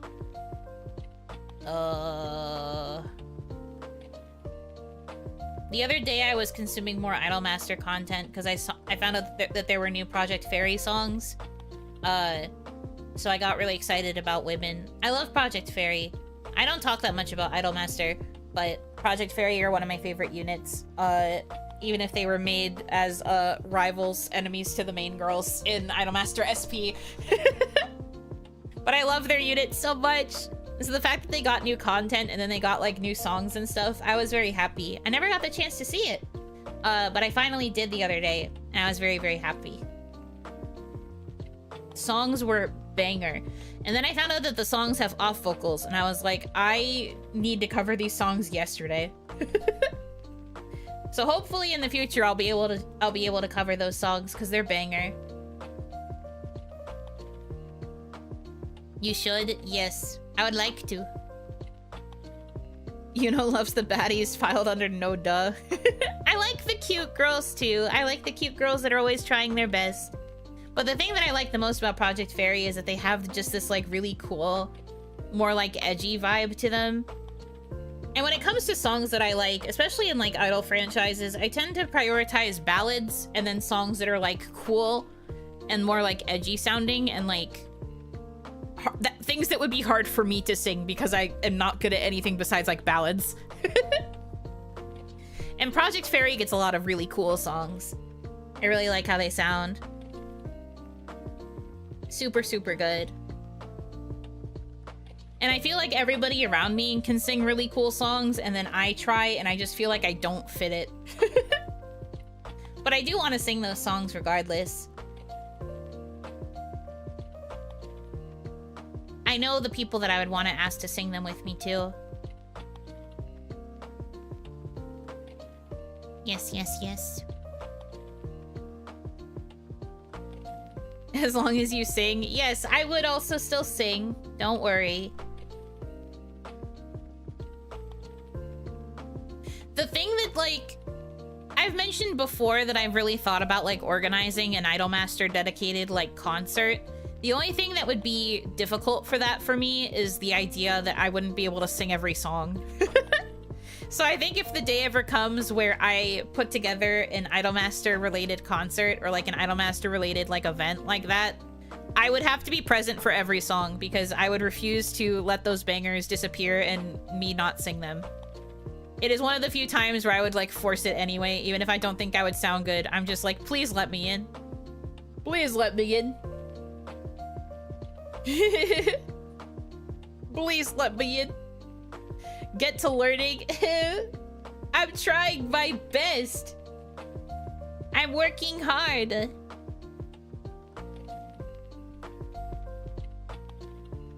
Country music girly with high range, listening to those idols growling through a power rock song. This is gonna be my personality, isn't it? That's exactly how I felt when I asked Isla-sama if she wanted to sing Answer with me. Me and Isla-sama have been talking back and forth about eventually covering an Idolmaster song at some point, and we were always going back and forth and didn't really know which song to finally choose. So when she approached me to sing for the concert, I was like, okay, I don't know if I know any songs in this genre, and then I was like, wait! And I smacked Answer into her DMs and was like, you would sound good singing this. And then the downside is that now I have to sing it. But I tried so hard. I tried so hard. She sounded so good, as I knew that she would. But then I had to sing, and I was like, ah, fuck. I forgot that the point of this is that I also have to sing. I'll ruin it. I'll ruin it. but I worked really hard. And I think that the lines that I submitted ended up being pretty good in the end, but still. Fell for her own trap, little OE. Me when bringing up the idea, smile. Me when doing the idea. Yeah, no, that is exactly what happened. Because I was like, I'll script it too. And she was like, okay. And then I was like doing the part division. And in my head, I was like, oh, I don't want to fucking sing any of these parts. I just want her to sing the whole thing. But I still did it. But yeah, part division was me, smile. I think I nailed it.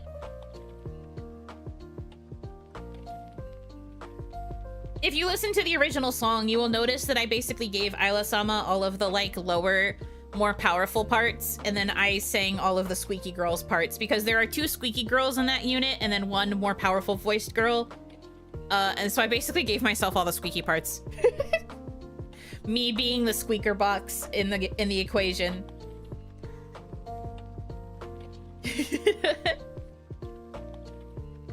Smile. Isla is going to sing a banger duet. Frowny face. I'm going to sing a duet. No, the frowny face is... Oh no, the duet's gonna be with me. I was very insecure.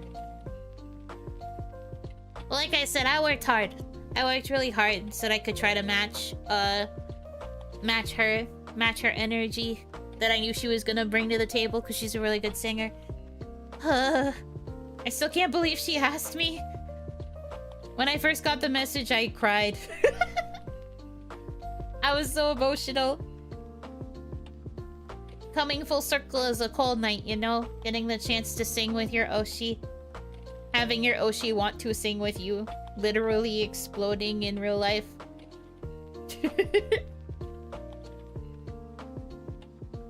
I swear to God, we're gonna boost your self-confidence with 2.0, even if it's through bullying.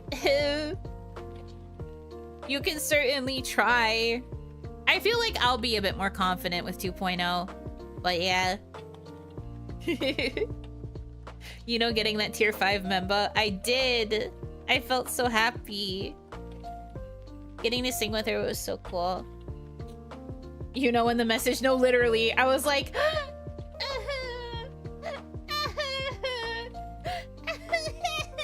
Like, that's exactly what was happening on my face. Excited, happy, smile, and then immediately sobbing. That is very true, very real. And then I suggested the song because I knew she would sound good singing it. And then I was like, the consequences of my actions are that now I have to get good at singing it. But I really like it. I like that song a lot. But going back to the main point. I have now sung one Idolmaster song that I really love. But again, that's like proof that my taste in Idolmaster songs is always the songs that are like more rock or more like edgy sounding. Or the ballads. I do love the ballads. Honestly, I could probably just do a concert of Idolmaster ballads and then I'd finally sound like I suit the vocals.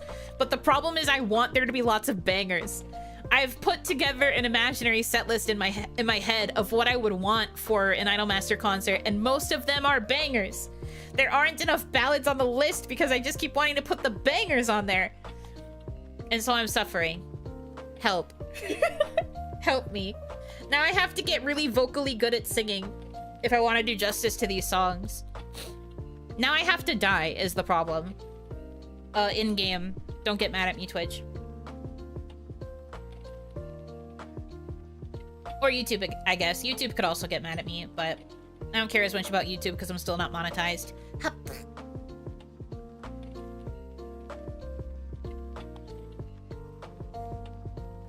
All good bangers are complimented with some mash. True. I am the mashed potato in this scenario. Bland. Meant to be a side dish. She spits on us over here, Twitch. YouTube desperately trying to have some kind of one-up. Yuno's Idolmaster concert banger palooza. Honestly, yeah, that's kind of what it would turn into. And it would either be mostly me soloing songs, or I would try to get people to sing with me, but I would be in every single song, singing with everybody. But as good as the main course with the right seasoning. You don't put seasoning in that? No, I do. I was being, like, facetious. The idea of it just being, like, a bland potato. Although I usually call myself a bland noodle. Like a cooked noodle, but with no sauce and, like, no seasoning besides, like, a little bit of salt that was in the water, maybe. That's how I refer to myself a lot of the time. Obake Pam style? I guess you could look at it like that. I don't know if I would do it live, though. I'm a bit too insecure. I only occasionally do karaoke because I'm a bit insecure with live singing. So I think if I did an actual Idolmaster concert, I would want it to be pre-recorded / edited / mixed. But that would take a lot of stuff to put together, so that's why I haven't, like, done anything like that yet. But maybe someday. No seasoning, no spice, not even salt. Yes, the blandest possible noodle. That's me.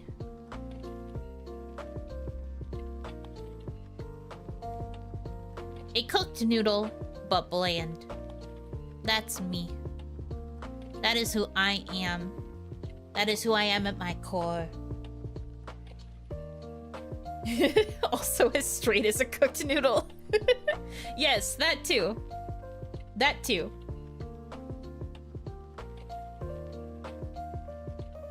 Cute noodle. Did you sing in your audition for Kawaii?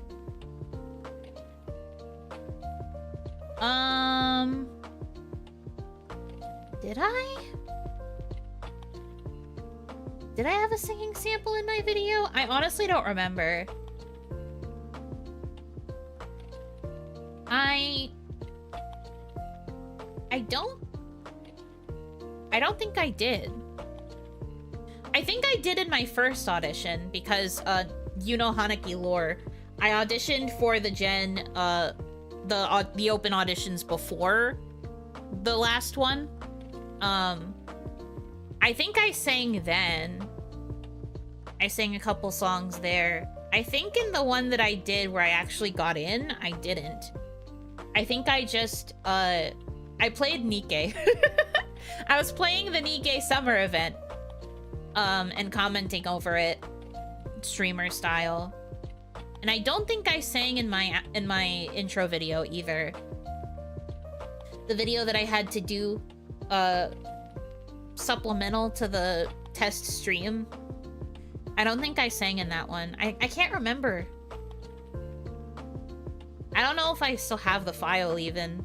I probably don't. Knowing me, I probably deleted it. But I don't think I sang this time around. If I wanted to say something really self-deprecating, I could say that maybe I didn't get in last time because I sang. But that's if I want to be really mean to myself, and I really don't. I don't want to be that mean. I don't think I deserve that much evil in mine life. But yeah, I don't think I sang.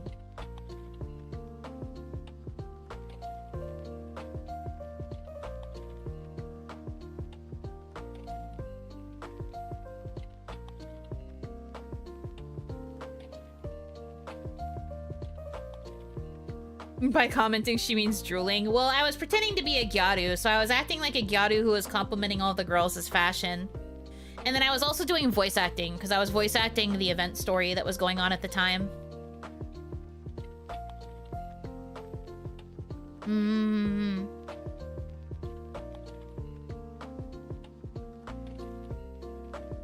So that was probably what got me in, actually. It was the fact that I was able to voice act while also keeping up the gyaru persona. And I was also doing a pretty good job pretending to talk to a chat. Because I did that. I pretended I was reading out chat messages, even though I wasn't. I was reading messages that weren't there. I was actually pretending that there were voices in my head, I guess. That means they still like your voice? Yes, they like my speaking voice. And they like my ability to act. No singing, though. Were they all nice messages? I think I pretended that people were, like, trying to get particular shots of the girls in poses, and I was like teasing chat for wanting to look at another girl when I was on screen. I think I feel like that was something that I did. Can we get a taste of that gyaru, Yuno? I've done it every time I bring up that I was a gyaru for my audition, but yeah, hold on. I mean, I guess if we go off of the idea that I just pitched, I can just improv that now. Zoom in, please. You seriously want to look at another girl when I'm on screen? You're crazy. I'm literally right here with my beautiful purple hair and my bright green eyes, and you're telling me that you want to look at someone else's butt? I see how it is.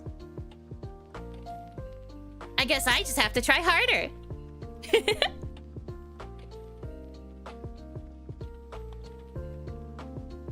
Something like that, I think.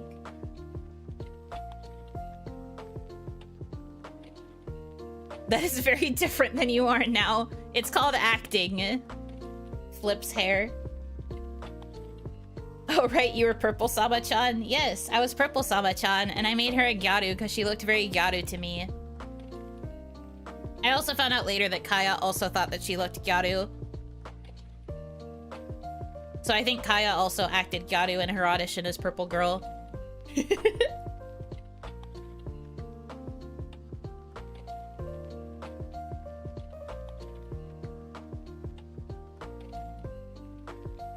R.I.P. Purple Girl. It is such a shame that that design is now gone in the void. She's so cute.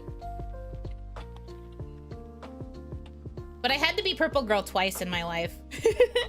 The first time I auditioned, I had more of a shy persona that I was putting on. And then the second time I went more gyaru. And I think that the energy of the gyaru is probably what ended up drawing more eyes to that audition. If I had to guess. Have you seen Yuno? Yeah, I'm right here. Hi, Hanaki. Costa ate her. Ate her? Why did he eat her? That's crazy. Came back to the corpse that is production kawaii just to eat Purple Girl? That's crazy. I mean, I guess I would too. She is cute.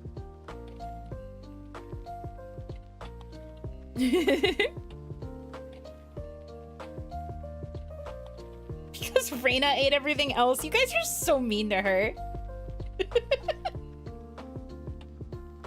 Oh, Hanaki, you know, sadly I can't see you because there's a very good-looking woman in front of you. What the fuck?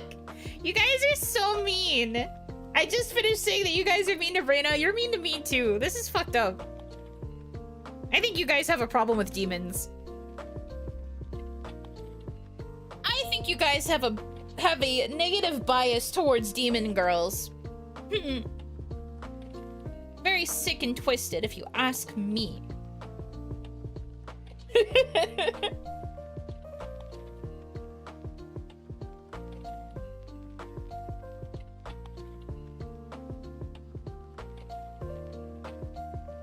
Kawaii took all his money and he was very hungry. If anything, I think he was fine afterwards. I think he's fine.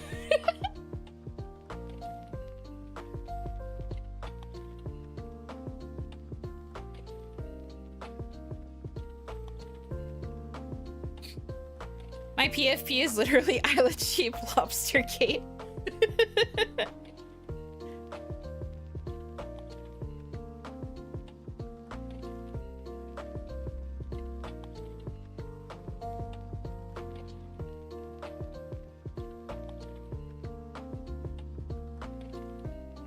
I mean, still, that doesn't mean you have to be so mean to her and assume that she eats everything. Don't be wooed.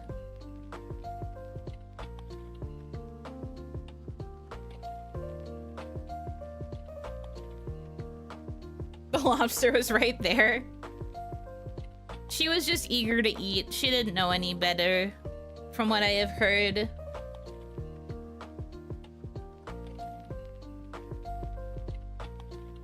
hope she's doing better. I think I saw her say something on Twitter about being able to come back soon, right?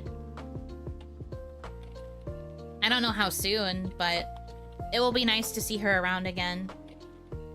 We've barely even seen her on the, in the Kawaii Girls' Discord. Ex-Kawaii Girls Discord. No date confirmed, but it's this month. Yippee! I hope she will be able to come back soon then.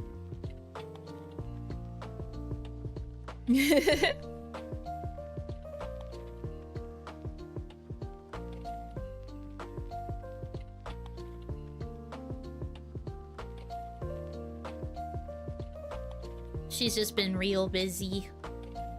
A lot on her plate. Busy demon.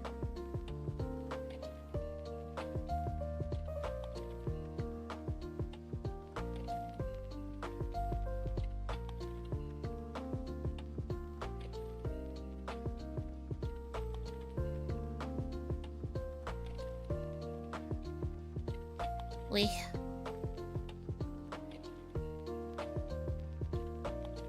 Not rude statement of demon law. All food is Reina's. She's nice, so she lets us eat weekly. Sunrays, please blink twice if you're starving.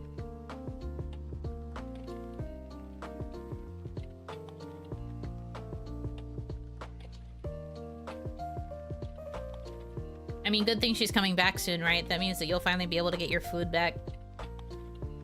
Blinks thrice. Oh, okay, then you're not hungry. Good to know you're taking care of yourself in her absence.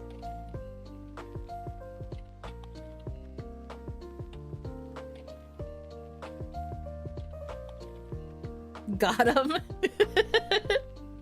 It's not really meant to be a got him. I'm just statement of fact. I said blink twice, and if you're not blinking twice, then it's fine.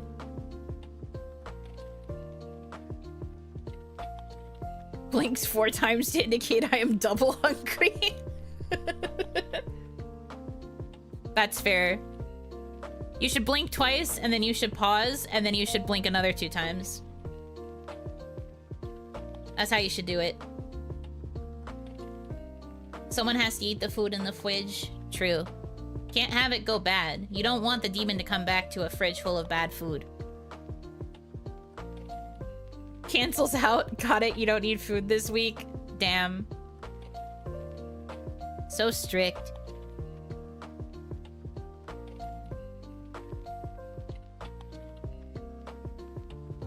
So strict.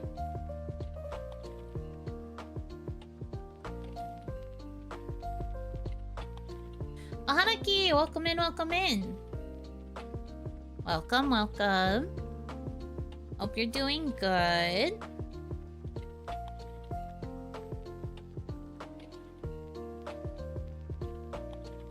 Play.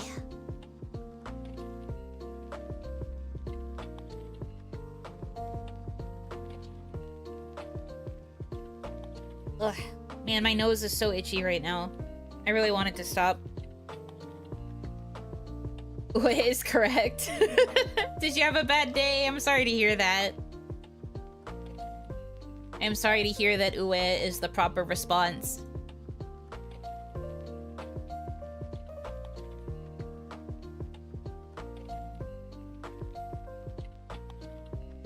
The Hanaki is itchy. Very true.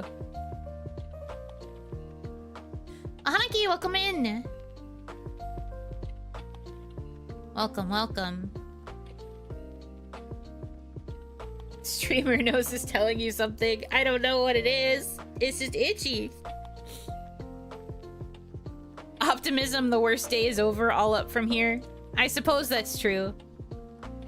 I do have many people say that OniMon is like the best part of their Monday, and I'm just like, oh. Well, I'm glad that I can be that for you, but also, oof. The worst day so far. You have a good point. You have a good point.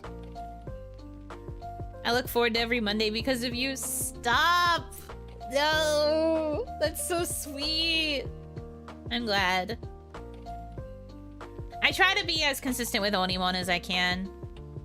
I really, really try to, like, make sure that OniMon is one thing I don't cancel unless I really can't help it. OniMon is my favorite part of 1 out of 7 of my days. True.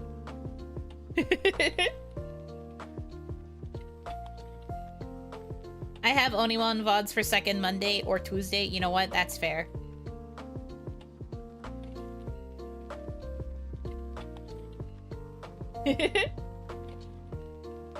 A case of the Mondays equals a great OniMon. I had such a good Monday. I feel bad that you guys had bad ones.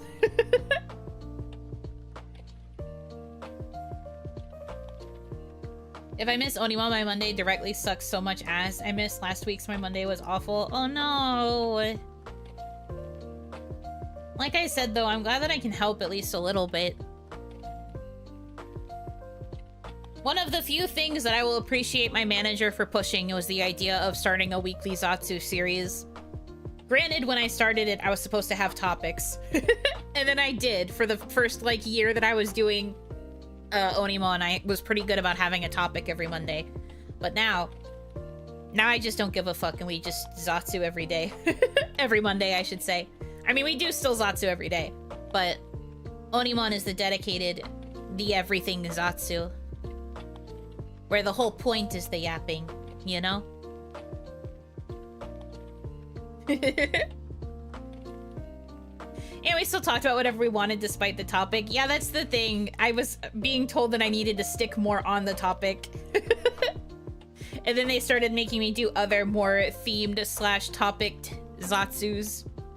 Until I had like 3 going a week. Oh, God. Imagine missing OniMon 1 week and the next week Yuno starts skinwalking as a good-looking woman. You're so mean to me! I've always been good-looking!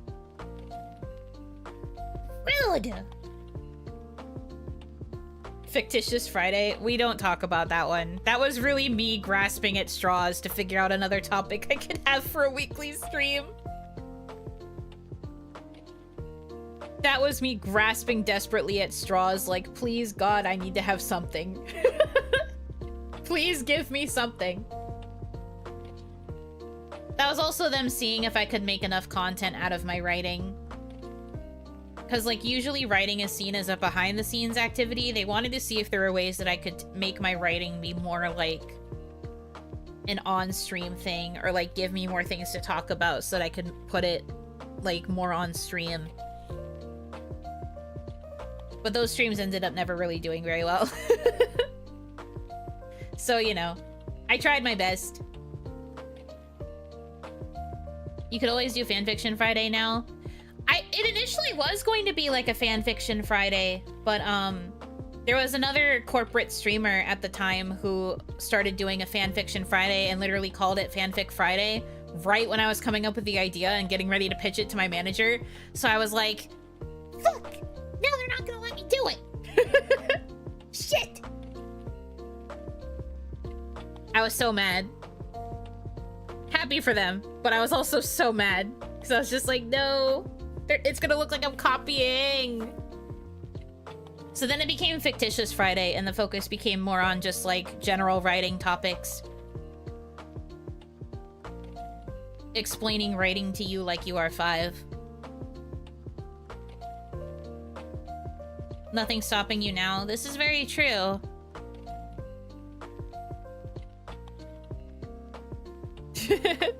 This-tory Thursday, time for maps and colored squares. I'd probably explode. Thanks.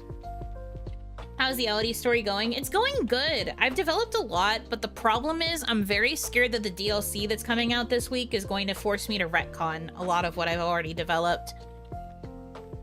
I have, like, the entire through line of her story, at least how I want to present it. But the problem is now I've developed so many things ahead of time, like with the post-game, that now that we're gonna be going back to this story this week with the new DLC coming out, I'm scared that there will have to be things that I heavily change or retcon or have to completely revamp. We will see. Only level 1 billion Pokemon. No, I'm more concerned about, like, story and plot and character stuff. Because the way I had Elodie's story develop alongside the other characters, there's some things that I don't want to say I took liberties, but like, I have my own headcanons and interpretations of events TM, and I would have to like adjust it in order to be more canon compliant. You could always author's note written before the DLC was out. That's if I decide to post it. I know that it'd kill you. Unfortunately, if I share fanfiction publicly, I care so much about being canon compliant because most of the negative feedback I've ever received on my fanfiction was stuff not being canon compliant. And I will die if someone tells me that I didn't comply with the canon. Even if I go out of my way to be like, this is canon divergent, this is not following what the canon is, people will still tell me that it's not canon, and then I'll die. And then I'll die, and I can't. Canon is a suggestion, this is known. Oh no, I fully agree, but that's for stuff that I keep to myself. I ignore canon and I fuck around and find out in my own world, in my own head.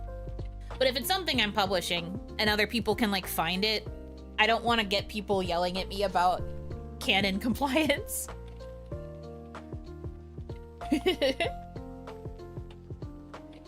But specifically with character stuff, that's like the main thing I want to try and make sure that I stay consistent with. I think I'm ready for the DLC to come out. I still haven't found my shiny Eevee, so I haven't completed my dex, but I believe that I will be able to find shiny Eevee soon TM. And I do look forward to completing the dex finally with shiny Umbreon. But other than that, I think I'm prepared for the DLC. I just have to figure out the team of Pokemon that I'm going to rock it with. I need to figure out what Elodie's set team members are. Why isn't she 20 years old now after spending 10 years shiny hunting? Well, actually, in my last stream, we were talking about how it seems pretty canon that we're playing a pretty old protagonist. Like, it seems like our protagonist is like late teens, perhaps even early 20s, just based on the age of everyone else around them, and like, the way some things are like discussed in canon. So, I did already kind of make her older in my head. I was thinking like 17 at the youngest, but somewhere between like 17 and 19 is kind of the age range that I settled on. Somewhere in there. I haven't like made it super specific, but definitely like older teenager. Is she okay? She's just entering buildings in and out. This is not a novelization of my playthrough. The stuff that I am working on is making her into an actual character, not making her into the vehicle for the dumb assery that I got up to when shiny hunting. In canon, the only shiny Pokemon that she's going to have is the Pichu that I found, because that was my first shiny. Full odds, completely random while I was doing questing stuff. That's the only one that she's going to have. I'm not giving her another shiny.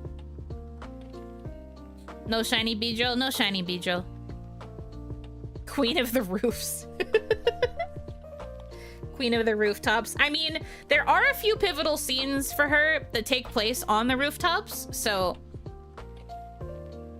don't worry. Don't worry, there's still like moments where she's on the roof. You want to make her the queen of the roof, you can. There's some pretty pivotal like character scenes that happen up there.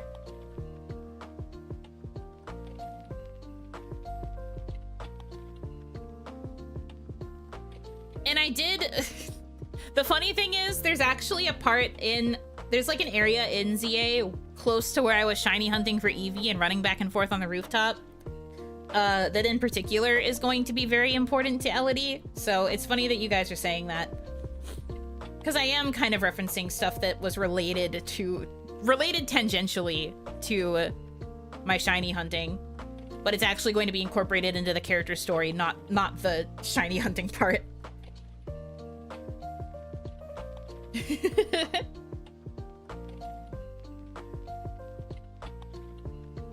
But no, I've worked out a lot of the details for the main game scenes already. pretty decent plot ideas. It's the post-game I'm worried about, and if the DLC will ruin my plans. I will be bracing myself for impact on Wednesday. I wonder how long the DLC story is gonna be, too.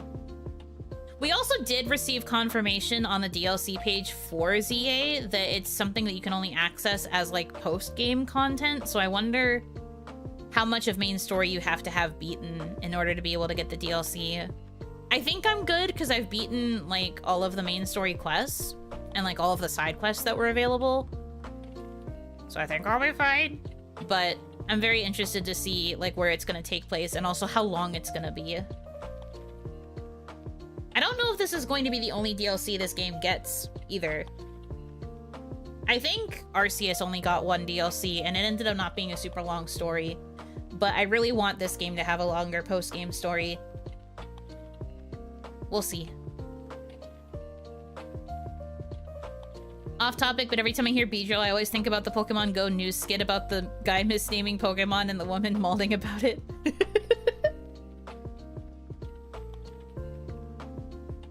That's pretty funny. I don't know if I ever saw that skit. I didn't really get super into Pokemon Go.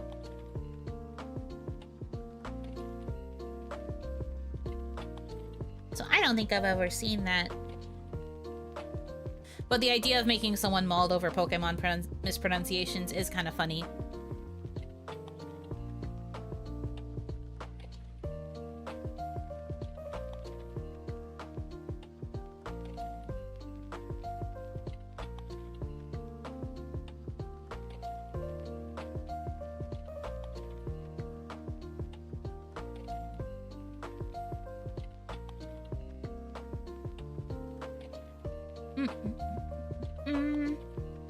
You should check it out. Okay, I'll make sure to do that after stream. I probably shouldn't do it now. But I'll check it out. I'll try to find it. Is it like an official thing that was put out, or was it like just a silly skit that fans made? Just so I can make sure I find the right thing.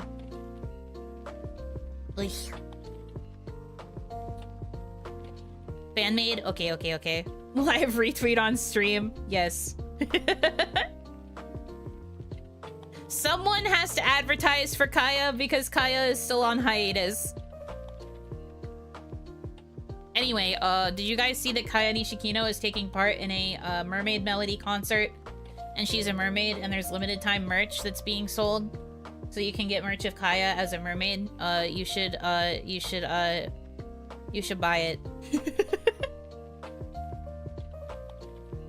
You should buy it.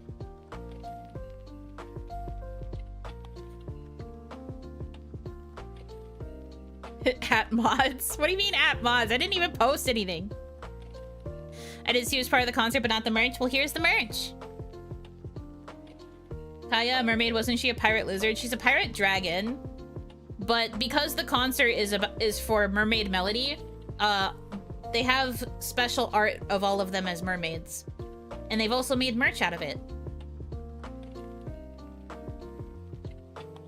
So the special art is that Kaya is now a pirate mermaid.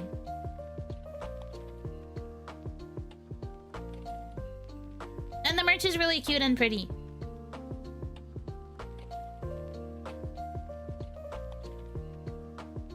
You can get an acrylic stand with the Kaya Nishikino key visual, and you can also get a glitter keychain.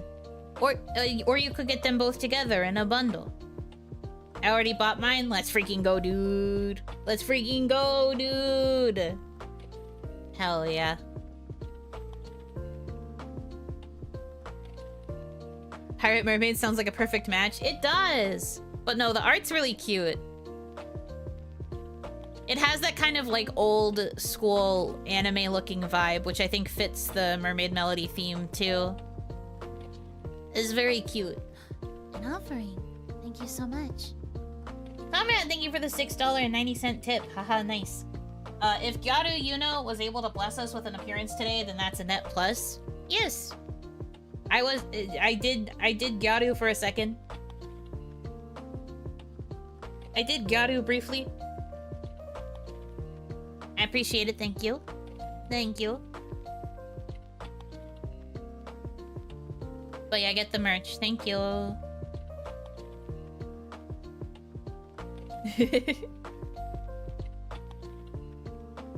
Support Kaya Nishikino. Thank you. Only Go memory I have is going into town square to walk with my brother because he was playing 1,000 people walking a giant path around the square, some car blasting the Pokemon CD. That's kind of fun. I don't really have memories of big group gatherings for Pokemon Go. It wasn't super popular in my side of Onigashima. But I do remember when my friend still lived in this area, he would drive us around to different places where we could go walking and catch Pokemon. And that would be the main reason we would touch grass.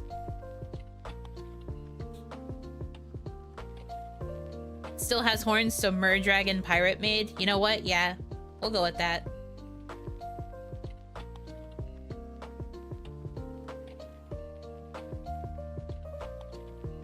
I did get Shadow Shiny Heatran that weekend. Wow, nice. We have a huge Pokemon Go community here, and I played with them for a long while. Cute! That's fun.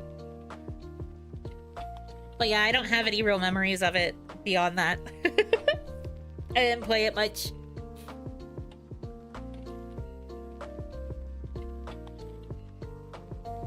Dragonfish, Dragonfish. But yeah, anyway, you should check out the merch, and you should also watch the concert. I forget what day the concert is, but you should watch the concert. Miss Riri works very, very hard. And the fact that she put in all of this effort to the concert, and then also got a special key visual and is making merch of everyone, I think that's really powerful.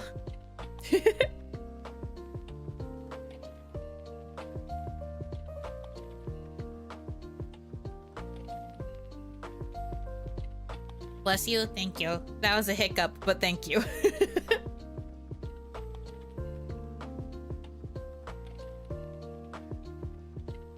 The key visual art is so good. I know. I was just complimenting it. I love the like old school like watercolor style of it. Apparently the artist actually did like draw it traditionally on like paper and like colored it with watercolor markers. And then they just scanned it and uploaded it digitally. I think that's really neat. It's super stylized and nice, but it like really suits the Mermaid Melody vibe. Is good. I don't know anything about Mermaid Melody besides like little bits and pieces, but yeah. Very good, very cute. Support them. Obviously my bias is towards Kaya, so support Kaya the most, but support all of them. I'm sure they've all worked super, super hard.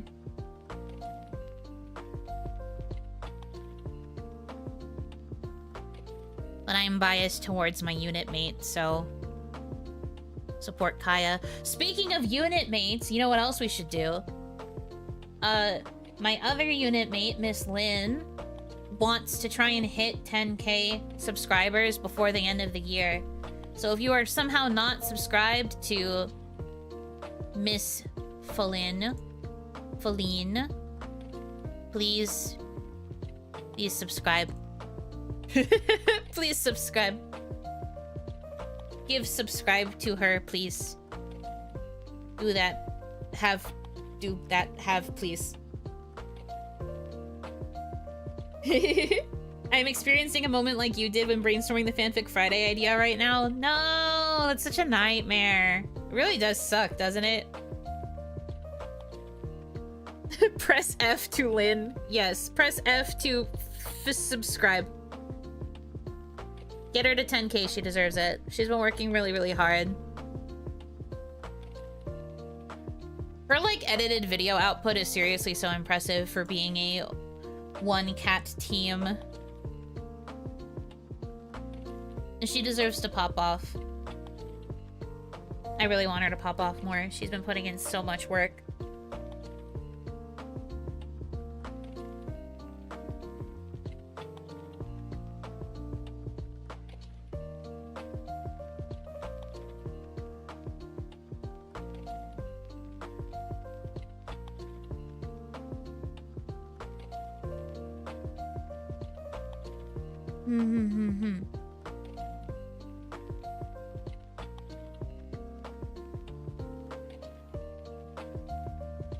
I think her getting to 10K by the end of December is probably doable, but I will do my best to push. After she lost her other channel, it's been a climb. Well, to say that it was lost is kind of incorrect. She willingly stepped away, but then due to circumstances, she was not able to keep, or well, not even keep, but like she wasn't allowed to claim it, for lack of a better term.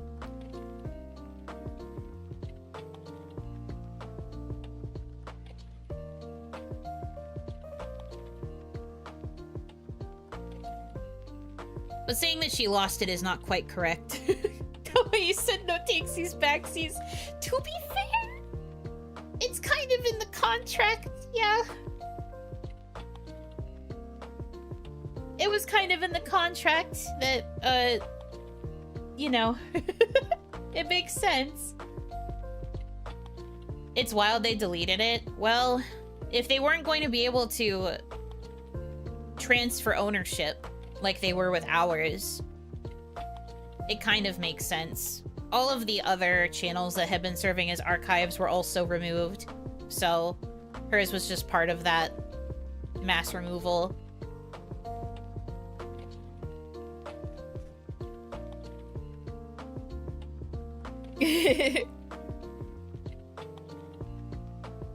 It is very unfortunate, though. Sometimes when I go back and I look at Hana Mizuki stuff, it's sad to see that the links for me and Kaya still work, but the link for the old channel is completely dead. It makes me sad.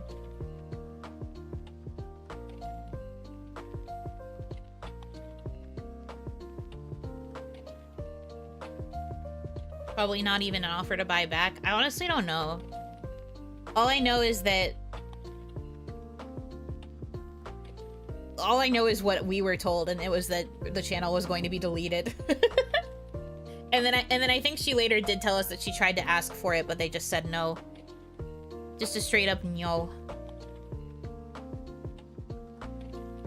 Stupid idea. Could she just make a short saying, shooting for 6,700 more subs this year? She'll get 10K with 12-year-olds. That is definitely not the target demographic that Lynn wants. Definitely not. So she probably wouldn't do that, but I do wonder if she's going to be able to cook up some ideas. I do think that trying to game shorts might help, but sometimes the shorts algo is just so finicky.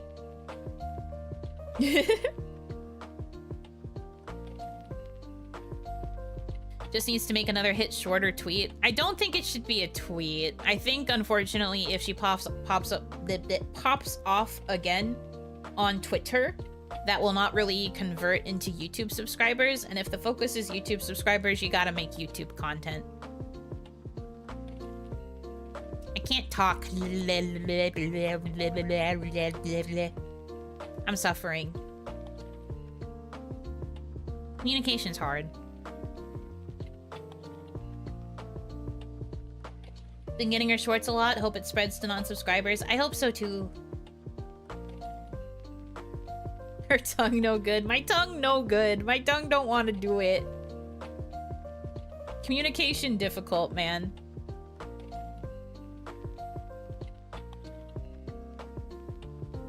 Fighting off Bripto nerds too. So true. We don't need Bripto nerds.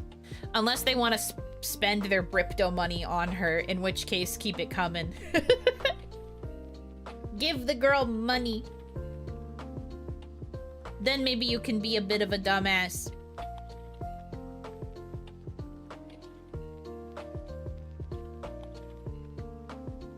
Communicating is hard, but not as hard as rigging. I explode. I blow up by fear. That's too funny. It's so funny. Anyways, him. Water under the bridge.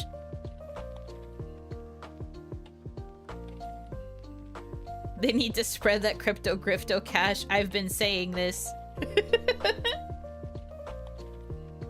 Listen, man. Sometimes, if you want to pay to be stupid, be my guest. You want to present the dollars to be dumb? Sure. If I get money out of it.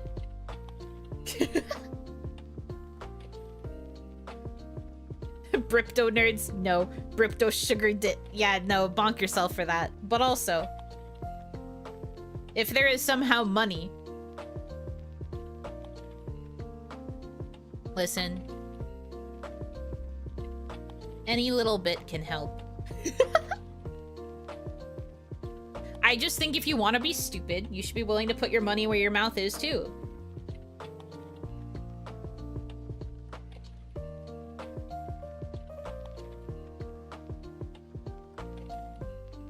I'm being facetious for the record. This is not an invitation to be stupid and then think you can get away with it just because you gave me money.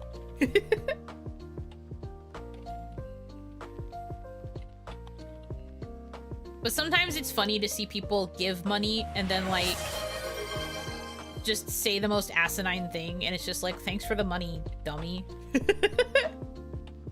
What'd you think that was gonna accomplish? Egan, thank you for gifting a sub to stupid underscore. That's awesome. What about harmless stupid? I mean, I guess it depends. What do we classify as harmless stupid?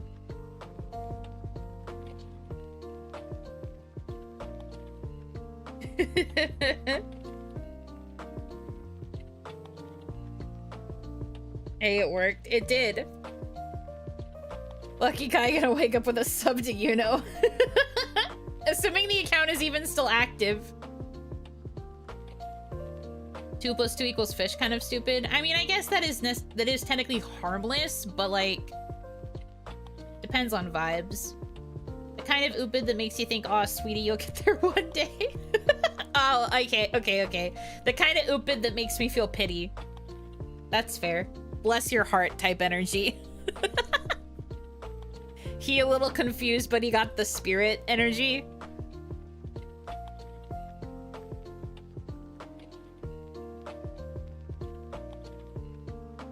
I was literally about to type bless your heart. I shake your hand. Uh-huh, bless your heart. True. I guess if it's harmless stupid, it's okay.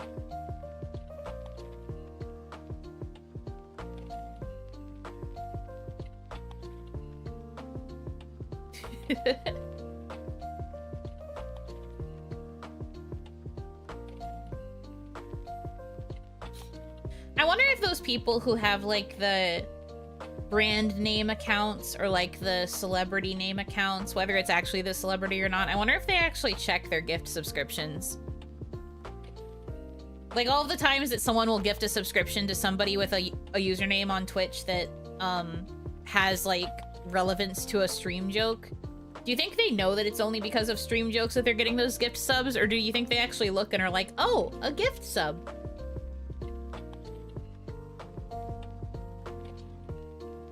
I've always kind of thought about that. I mean, I'm sure like brand accounts probably don't look or like don't care. Same with like celebrities that get gifted subs. They probably also don't give a fuck. But like the idea of the more like gimmicky ones getting gifted a subscription. Depends on how subtle the name is. I guess that's true, but I'm talking about ones where it's like kind of a given. Like for example with stupid underscore. Do you think they know? I got a gift sub to Phillian the other day despite never watching her. Twitch has that specific algorithm though, where it'll start like reaching out to people that are tangentially related to the streamer, if like most of their followers are also already subscribing. Or if you've been rated into the stream at least once, there's always a chance you could get subscribed to her. You have to turn that setting off if you don't want gift subs like that. Because that happened to me at one point in the past. I like randomly got a gift sub to a streamer that in my memory I had never watched, but it was because I had gotten rated into their stream one time. And I got the gift sub like months afterwards and I had completely forgotten who they were. But I figured it out eventually, and I was like, oh, okay.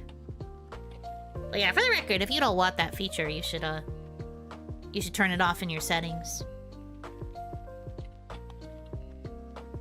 Heard Twitch prios viewers who don't watch normally? Really? I guess that's different from when I knew about it. Granted, the last time I was like super actively using Twitch was a few years ago. So I really don't know about it anymore. But I remember the old algo used to be like prioritizing like the most active viewers, and it would just slowly trickle out until it was like more tangential.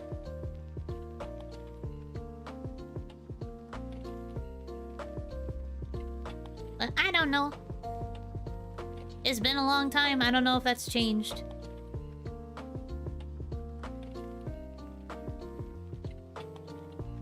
Or just get a stupid branded account when you don't need to and you'll never get a gifted member. Haha, me! Me! My account's a brand account on YouTube, so I can never get gifted memberships.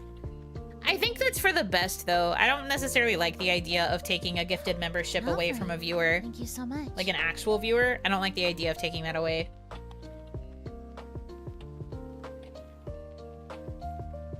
Daniel Smith, thank you for the $5 tip.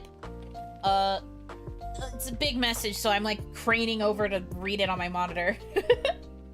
Thanks to this massive oil baron level windfall, she can't not read my referencing her bodacious bot.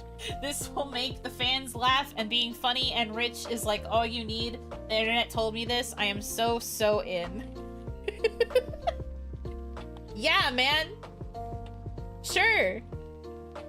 Whatever helps you sleep at night. Thanks for the $5.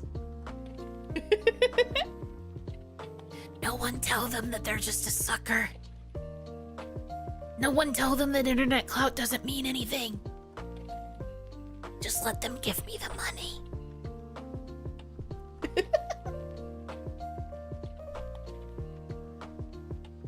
Silly.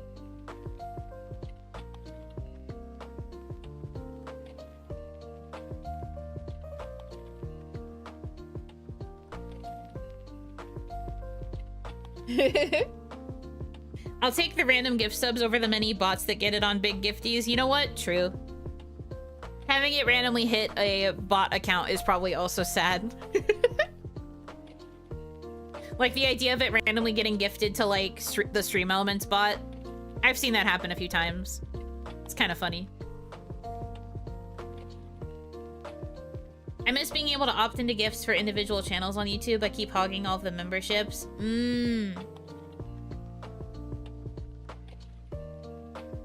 That's fair. I feel like having to opt in on an individual basis is like both partially useful, but also kind of annoying. Having it just be a blanket opt-in like it is on Twitch is probably better if you just want to be able to collect gifted subscriptions and like gifted memberships or whatever. But then that leads to situations where you get gifted a subscription to someone you like literally never watch.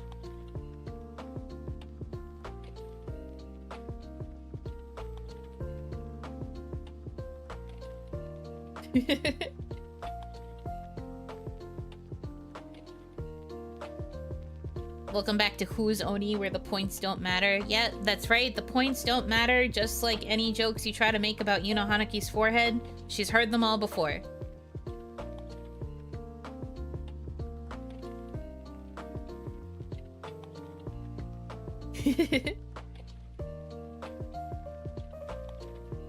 Wait, what? What am I here for? You're here 'cause you like me. You're here for my personality. Right? Right.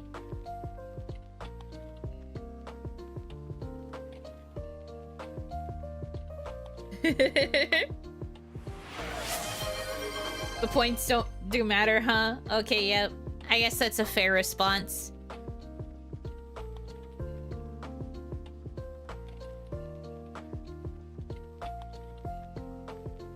Enjoy your emote-only time. You like Yuno cringe? What the hecky? Whose line is it anyway? Watch along when? When they stop being annoying with where they upload it. When they stop being annoying with where they upload it, I would love to watch Whose Line with you guys. Watching Whose Line is fun.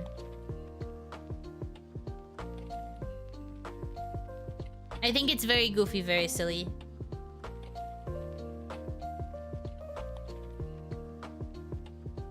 Valid. I've been saying... There was, like, a live feed that I saw that was from an official, like, Whose Line related channel. But they only played the same, like, 5 episodes. So you don't even get that much, like, out of the stuff that they were streaming in the live feed. So I was like, well, that's stupid. And then all of the uploads for, like, the older episodes are blocked. So can't watch it there. I don't know which streaming service it's on, if it's even on one. Pain in the butt. Stinky, stinky bad.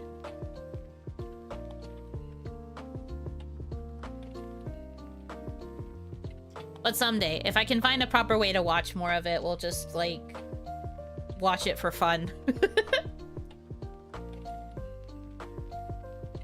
On a day where I really just want to be cozy and hang out and watch a silly show. As long as the episode has Colin and or Ryan, I'll watch.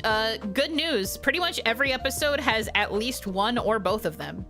It's very rare that you have neither of them. Fun fact, they are pretty much always there. They don't have anything else going on.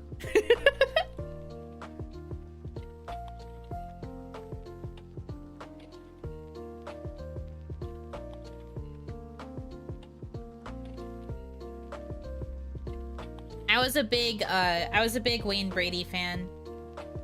I feel like that makes sense for me. But I really like him. He's funny. I'm glad that he's still doing stuff. He also looks like he hasn't aged a day. That's crazy to me. Colin is so goated. He's very... I feel like he's underrated. Not enough people have Colin as their favorite. But he's a good guy. I like him. To have Whose Line as the highlight of your career is kind of funny. I mean, it'd be like that sometimes. Colin is by far my favorite. His newscaster one-liners are crazy. Very fair. I do think the newscaster names are definitely the best, and I love that he always breaks whoever's the co-anchor whenever he says the name. It's so good.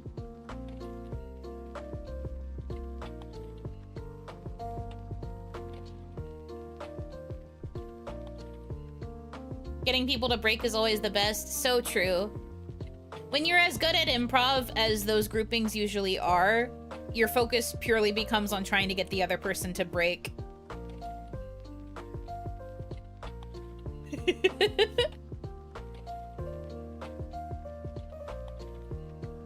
If you know how to brain freeze, it'd cause an avalanche. Wow. Because my brain is so big, right?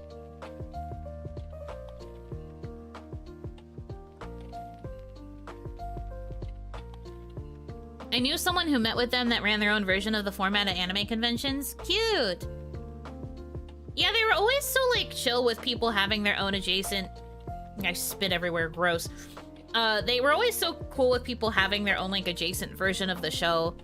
It's nice that they didn't, like, gatekeep the format of Whose Line. I always thought that was cool. When the improv just becomes a garbled mess of lines between laughs and the scene descends into chaos. It's always so much easier to laugh when you hear other people laughing. It's so good.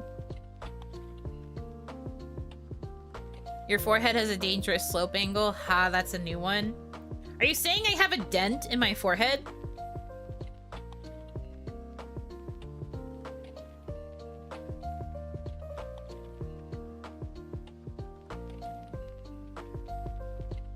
I see. Headphone dent. I don't, though. Also, if it was a headphone dent, what person wears their headphones with the band on their forehead? How would you wear headphones like that to where you end up with a dent on your forehead? New forehead joke dropped. Can we get a different one, please? Also, no, I don't have a headphone dent. it's surprising considering I wear headphones all the time, but it's because I have the thick amount of hair that I do. It literally protects my head from getting a forehead, not forehead. It protects my head from getting a headphone dent. Because I have so much hair up there. It doesn't even rest properly on my cranium.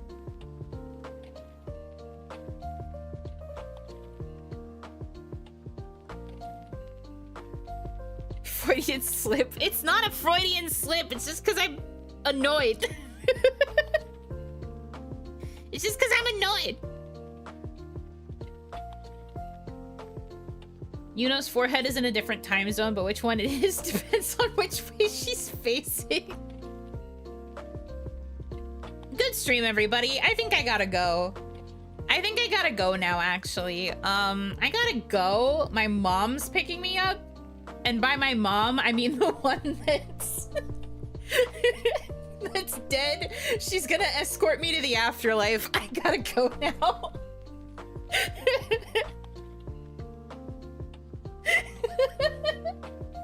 I gotta go. Thanks for the stream.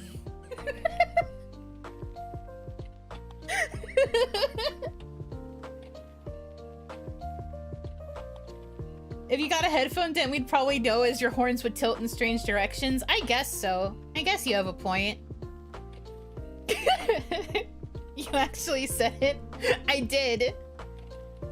That's because I made a similar joke to Hitomi the other day, and it made Hitomi, like, laugh so hard she cried. So I wanted to see if that would also work on stream. It was actually because she wanted to say it, but she felt too scared to, so I said it for her, and then she cried and laughed.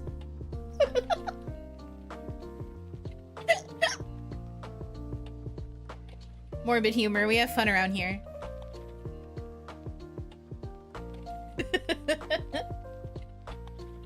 Someone draw that? Draw what? A dent? On my head? That's fucked up if you ask me. That's sick and also twisted if you ask me.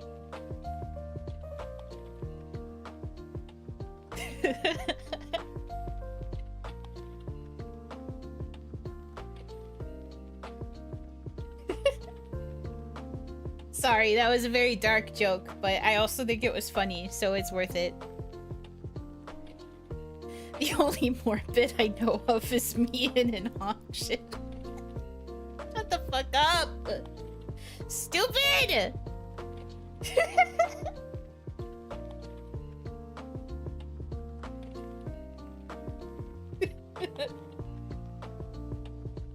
It was funny, good. I will take the silly funny girl points. If I can't laugh, I'll die. Yuno doesn't have forehead dents, she has forehead valleys.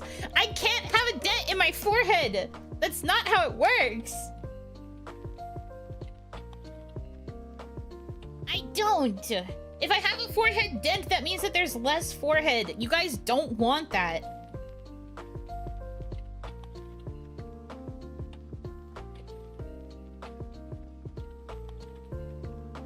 Just draw Yuno at the four corners, point all west, face down on the center point, four state head.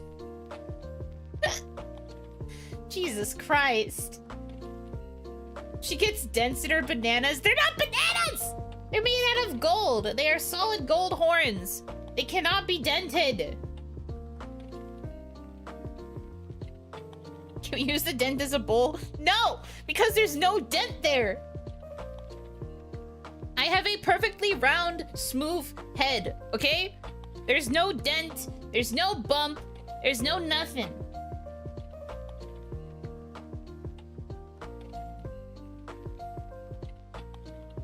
Increase the forehead surface area with more dents. That's not how that works! That's not how that works at all! Gold is a very malleable metal. You know what's also malleable? You! Get over here, rat grab! I'm going to firmly grasp you. Squeeze you like a stress ball.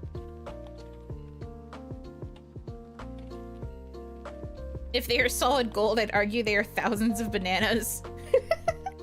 They're just thousands of bananas in a trench coat, actually. Me next, me first. Jesus Christ.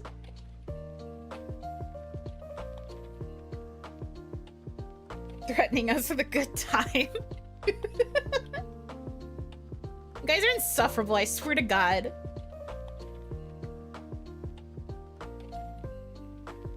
You have 2 hands. I do have 2 hands. I don't normally use them for this purpose, though. Not the squished up, actually. I can't. Yeah, it's literally you right now. I squish you like bug. Are you gonna use the hands with or without fingernails? Well, since the model that I'm using right now is this one, it has fingernails, so guess what? The nails stay on when I crush you. The nails stay on when I fucking get you.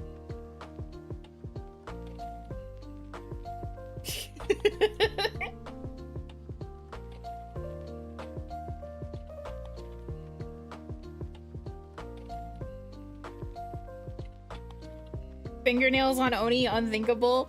Yeah, I know. It's so surprising, right? But this model does have fingernails. Does the model have feet too? Yes, it does have feet. Hold on. I'm sorry that I'm wifeless, but I make it up to you with feet. Did I even show that I colored the shoes to be my idol color? Anyway. Shoes and toenails. Can you believe it?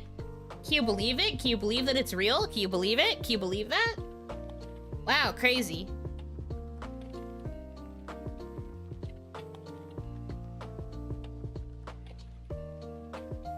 Anyhow.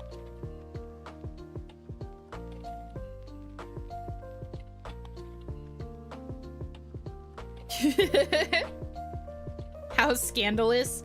Yeah. I guess so. When they said sweet release, I never thought it would be this sweet.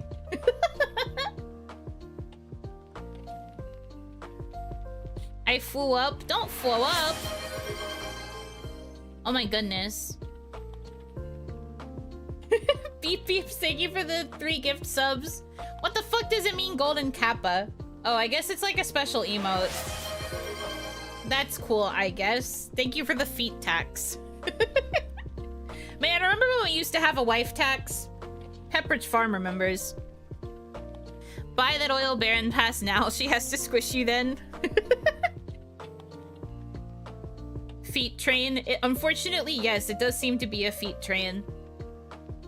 Based on presence of feet. It really do be like that out here. I like those shoes. Thank you. I like them too. It's like the closest I could get to what I wanted to make these shoes be. There were some other options, but I liked these the most. Feet. Sorry, I forgot I had to show the toes. Feet.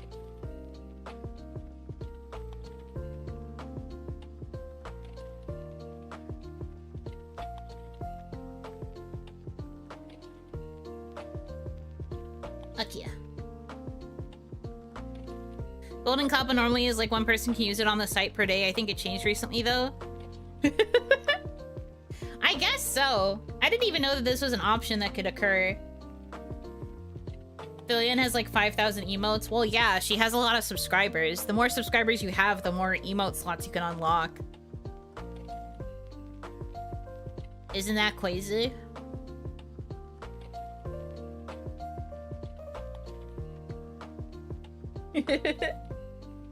I had it once, was a good day. Wow.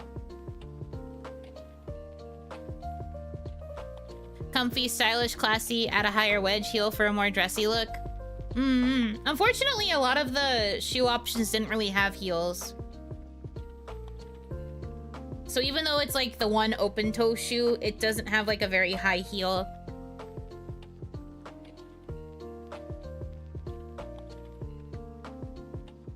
The heels were not very heel. They were not tall. I was bummed. But it's okay.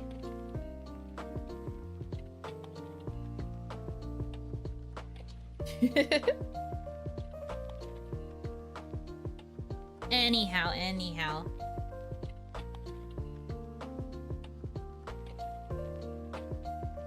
God, my nose. Please stop itching.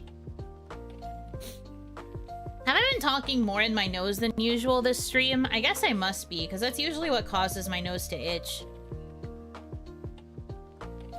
Am I dying? Maybe so.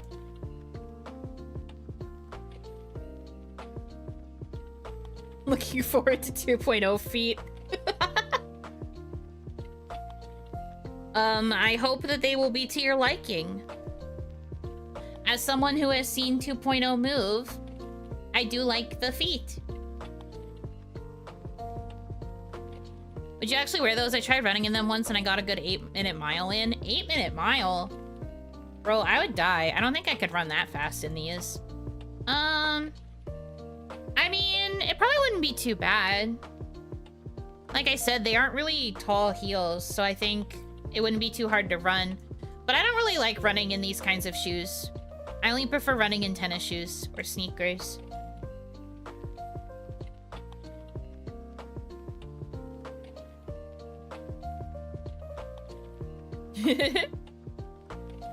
Yuno is having an allergic reaction to chat.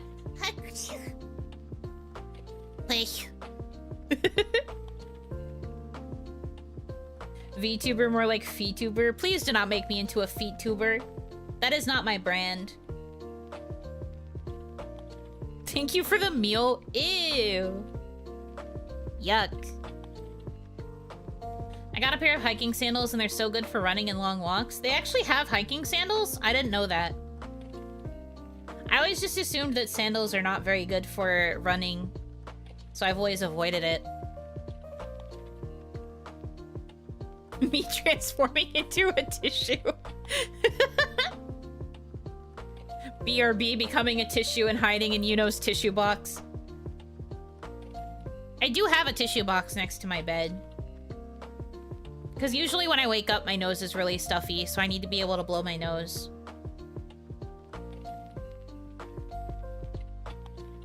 Yippee! Thank you for the hype train. Who's this diva? Emote and golden kappa for 24 hours.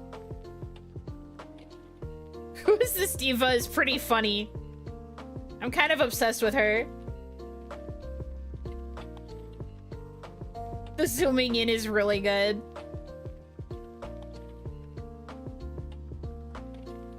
I guess I unlocked the golden kappa too. Hi, Yuno Onesan. Hello. Oh, Hanaki, welcome in, welcome in. She investigating for real. She is snooping. She needs to find out who this beautiful diva is. She needs the scoop. No, I'm obsessed with her. That art style is very cute. Kind of thinking I need an emote like that. It's cool that if you click on it, it actually tells you the artist that made it. I wonder if I should consider if this artist has comms open.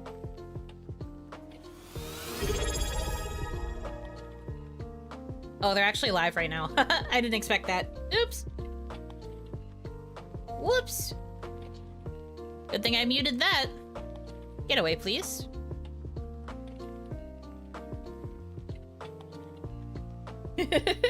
Saucy Grandpa, thank you for the resub. Holy crap, it's the diva. Holy crap, Lois. It's the diva. Ask them live on stream. Bro, I'd die. I'm good, thanks.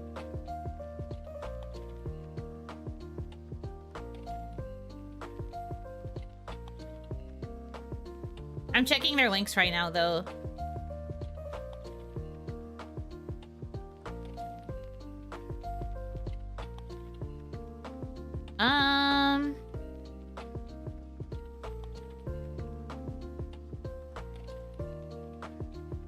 Okay, their calendar is fully booked. That makes sense.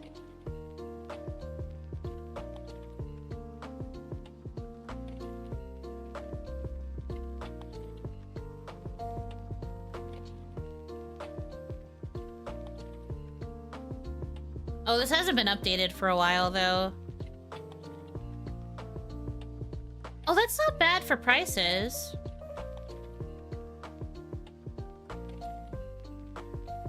Okay, work. I have to keep that in mind. I've been trying to find an artist for animated emotes.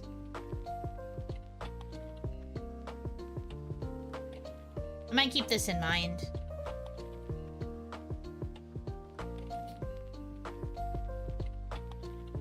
Have we answered the question of who's the sassy pink thing? Yes. It's also me. I am both the sassy pink thing and the non-sassy pink thing. The new Yuno Hanaki? No. If you will read the text above me, this is not 2.0. This is a pay-to-use model. But yeah, no, this is not 2.0. This is just a pay-to-use model that I'm using for fun, so that I don't have to always be chibi while I am waiting for the chance to debut 2.0. Honestly, once 2.0 is here, I'll probably be 2.0 like 90% of the time. I'll only occasionally change to the other forms. Pay to win. Yeah. Yeah, that's what it means. Only 90? 90, maybe 95% of the time. Because I do still want to use the other models that I have. I feel like it would be kind of sad if they just always stayed in jail forever. But since I love 2.0, I will use it a lot.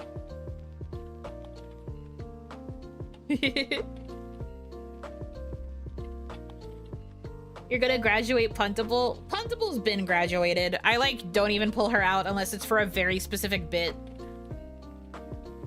There's really no point, because, like, Kaya doesn't use hers, and obviously, the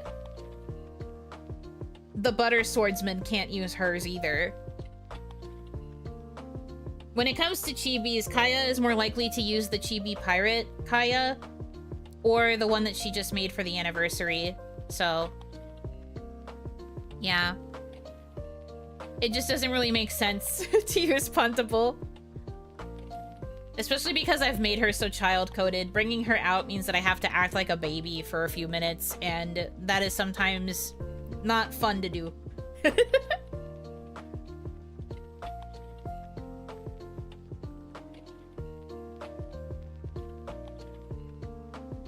But yeah, she's already basically been graduated. I'll probably use OG PhD occasionally because of the cozy sleepwear vibes. And then I'll probably use the pink PhD quite a bit. I'll probably use this model quite a bit too. But 2.0 will take up a majority of my time. Majority of streams will be with 2.0.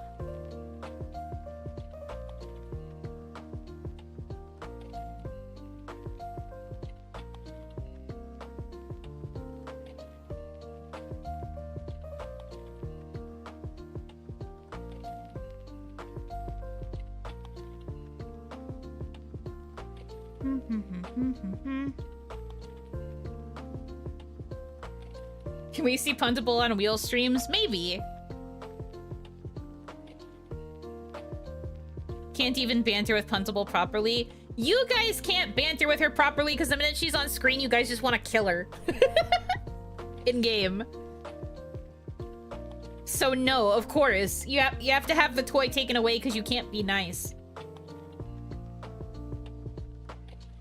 Fair. Yeah, man. She started it for existing. This is what I mean. You guys can't have access to her because you're mean to her. These are the consequences of your actions.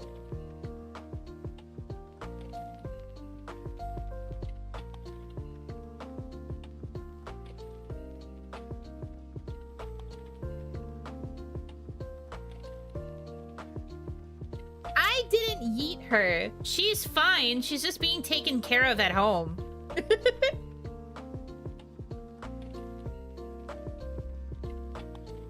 We're mean to her as much as we're mean to you. Uh-huh. So you understand the problem. So you understand that you've been mean to her.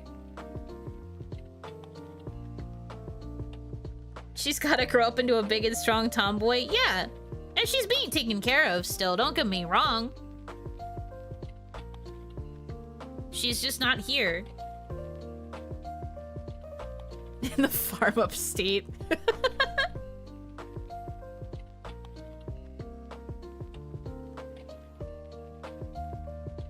Until you can learn to be nice to the kiddo, you're not gonna be able to see her. Yuno took care of her. Please stop joking about that. She took our keys, she took our puntable, and you really are evil. Yeah, man, I'm the most evil there's ever been. Congratulations, Puntable, for retiring at age less than 1. Technically speaking, Puntable would be more than 1 year old. Because Puntable was something that we had for our 3-month anniversary as Hana Mizuki. I think. Nerd actually counting your baby's age. If I wanted to be a really insufferable nerd, I would be counting her age like how actual like baby parents do, and counting it as her being like, oh, she's like 16 months or whatever the fuck.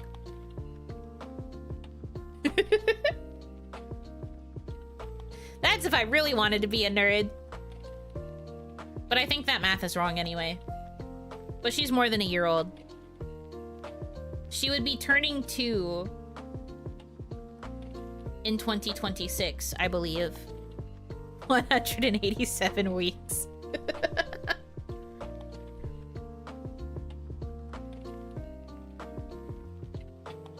Anyways. I don't think it's that deep, you guys. Puntable may very occasionally appear, but she's definitely like the one most retired, just because I get so scared that if I do too much with Puntable on stream, that means that either YouTube or Twitch are going to think that I'm a child.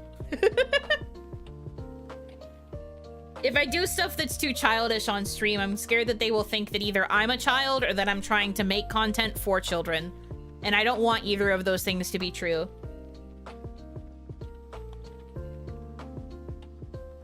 Newborn parents be like, she's 427 days old instead of a year and a bit. I know, it's so strange.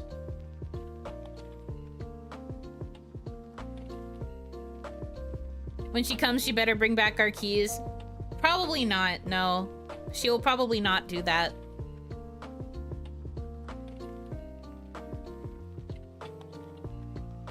And it's her prerogative because she is the child in this situation and she's allowed to do what she wants. Especially because you guys are so mean to her.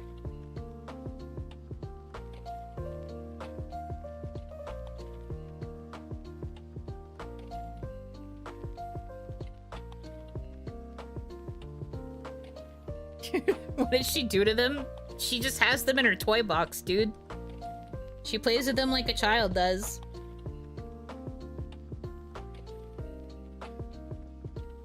It's like stealing keys from a baby. Yeah, you get it. That's exactly what you do. You take keys from a baby.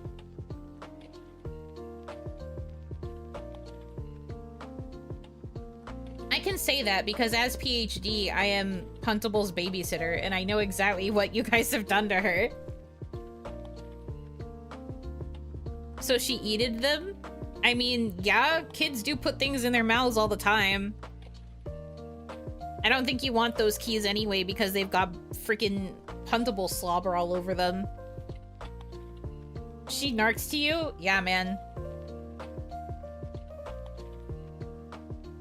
I also, like, see it happen. Do you think that she's on stream and she's not being supervised by either me or the original? I forgot this is technically PhD. Yes, because this is based off of the PhD chibi, this is PhD.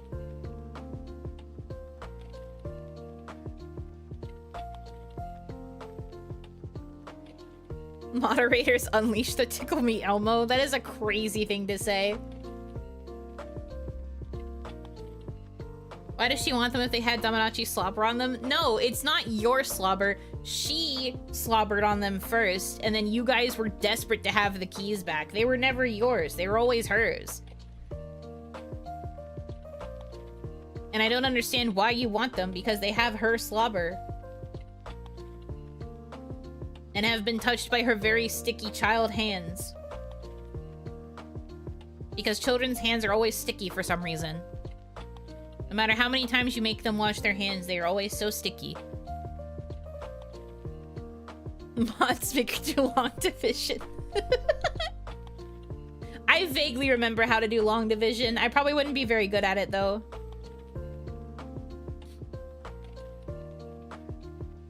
We saw it first, regardless of what she said. Oh, yeah, okay. Can't you just let the kid have her toy keys? How are we supposed to drive to work? They're toy keys! You can't use them to drive a car. Unless you're driving a toy car to work.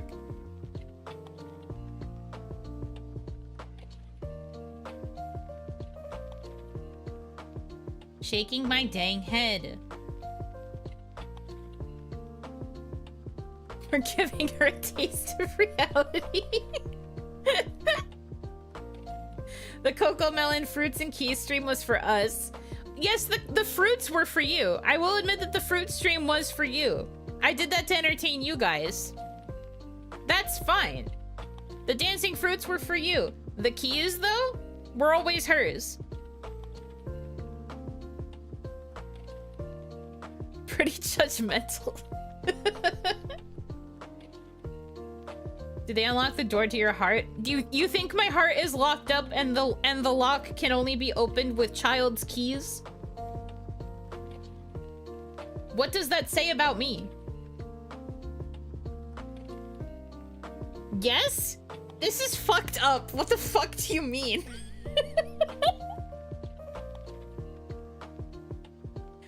What do you even mean by that?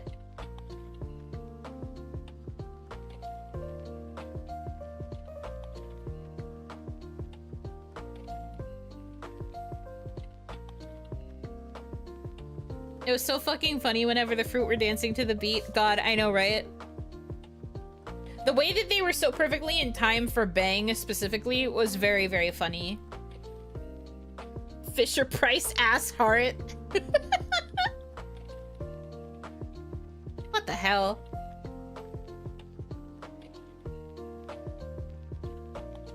This is so sick and twisted.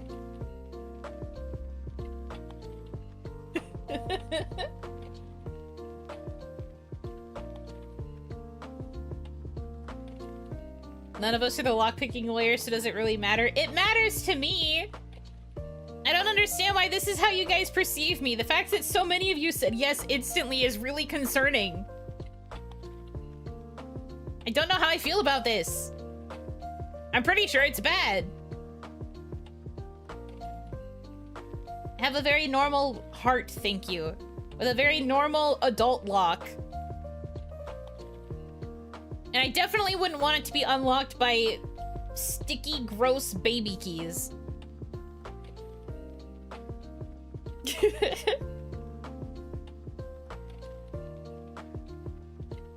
Lockpicking lawyer thoughts.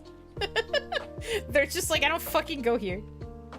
Don't ask questions you don't want answers to. I mean, I think even if it hurts, I need to have the answer. They wouldn't be sticky and gross if you let us keep them. Do you not understand that because they were hers to begin with, they were sticky and gross? Then you took them from her and made them stickier and grosser, and then she took them back because they are hers and made them sticky and gross part 3. Do you not understand that these keys are disgusting now? They are disgusting? I can clean them. Slobbering on them more just so that your slobber overpowers the kids does not mean that they are clean. That's not what cleaning means, guys. That's not how you clean something.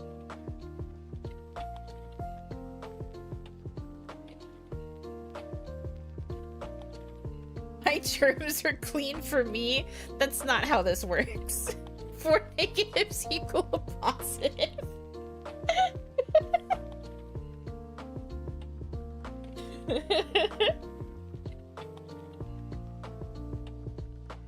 You're buying us new keys? No! Will that get you to shut up about them if I get you a new set of keys? Is that what it'll take?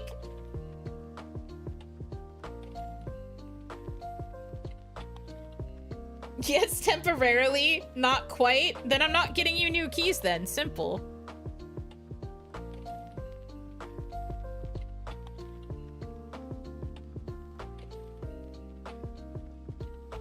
No new keys for you then.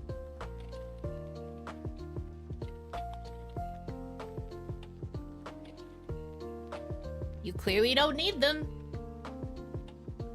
It's not about the keys, it's about sending a message. Puntable is a child! That's literally a baby! You don't need to send her a message!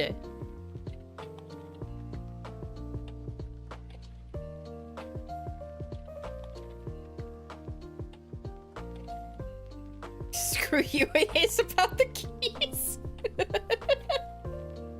Kids gotta learn. I don't understand what you're trying to make her learn at this point. What lesson are you trying to teach her?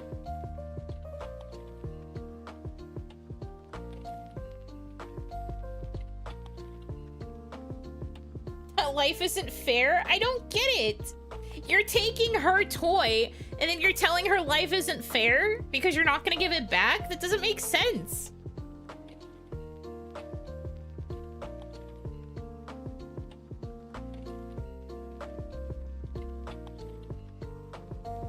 An important lesson, you can't have cookie and candy every day. And we do teach her that. She doesn't have them every day. Early education on taxes. Taking a possession is not the same way that you would teach a kid about taxes. It doesn't make sense, which is the lesson of life. You guys should not be allowed near children. I hope you guys are not near any children in your actual life, because Jesus Christ.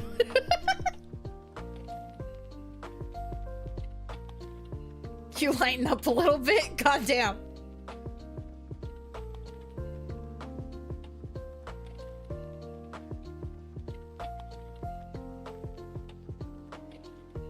Okay, fine. You know what?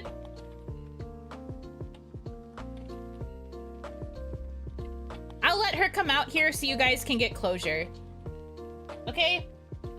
Because apparently we're not going to be able to get through this until you guys get closure and you have your last moment with Puntable to teach her this life lesson. She's not supposed to be allowed here, so we're going to have to change locations. But I'll get her.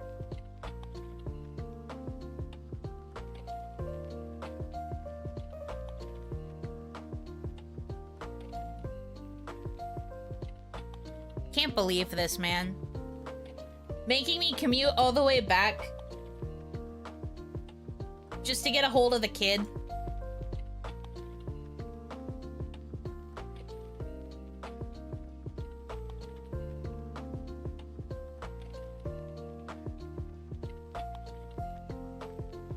It really do be like that. Where is she?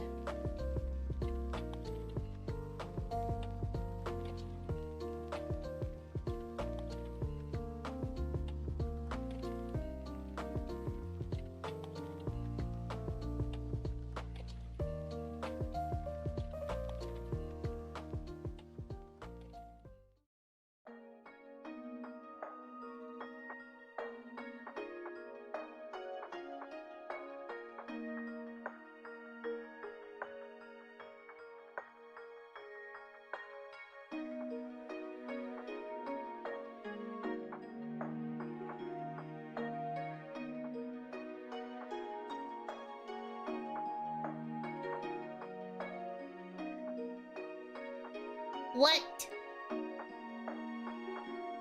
What do you want?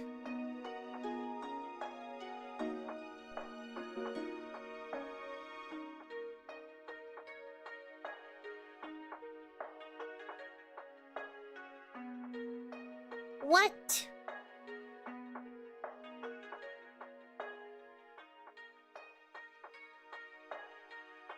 Give the dang keys back, you child.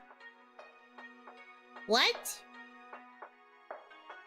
I'm literally just sitting here, minding my business, chilling, and you're telling me that you are here to demand reparations?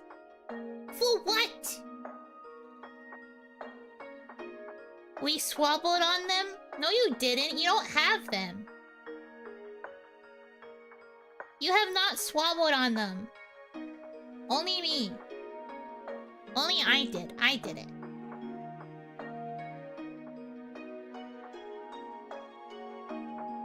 I wish to yeet you one last time. No. I was having such a peaceful existence away from you. I was not being hurt. I was not being punted. I was not having my keys taken from me. I was living a very happy life, and you have chosen violence. You have instead chosen to tread upon my domain and act as if I am the bad guy.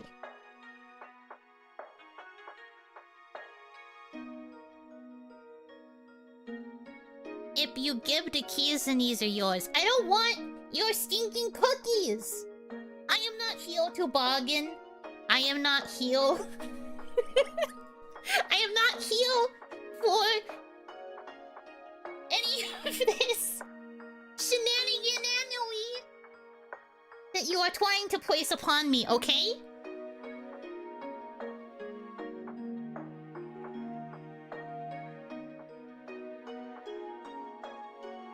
We just miss you? That's very unfortunate. Because I don't really miss you. Not really.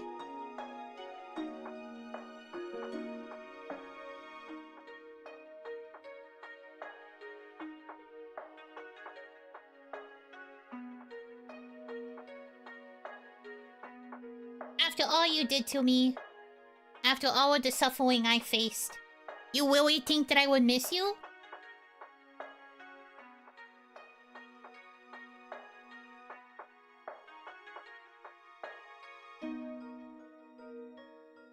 Well, I know better. I would not return to the people that would hurt me.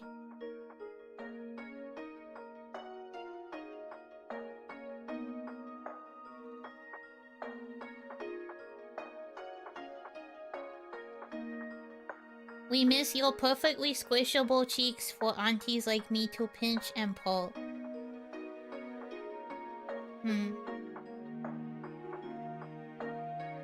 If only things like that mattered.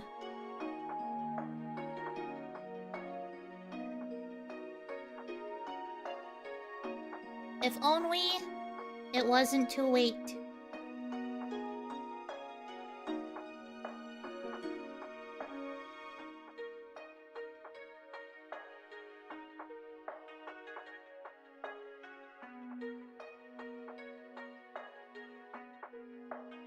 Well, Annie Ann's? You mean the pretzels? Those have nothing to do with anything right now. Don't change the subject. I know why you're here.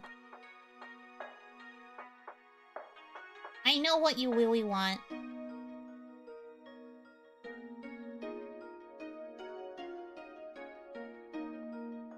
You made it quite obvious already.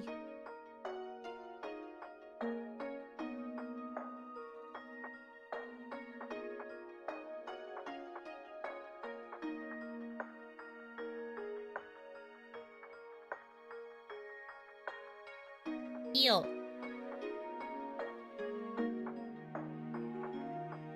Take them. I don't want them anymore. If this means that you'll finally leave me alone, and I won't be punted, and I won't be tweeted like twash, put into Tupperware, then you can have them, I guess.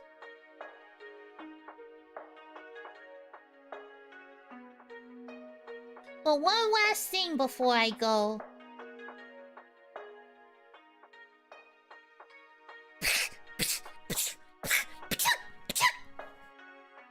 There.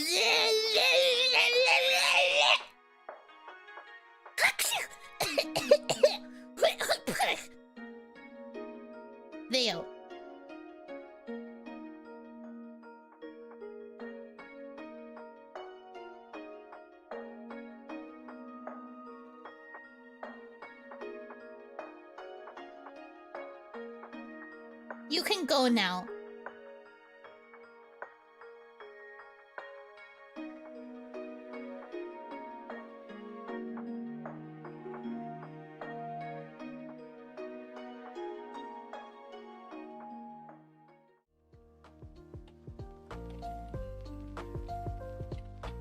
Well, you got what you wanted.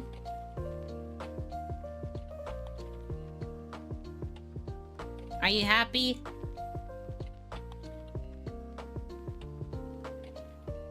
You received your keys.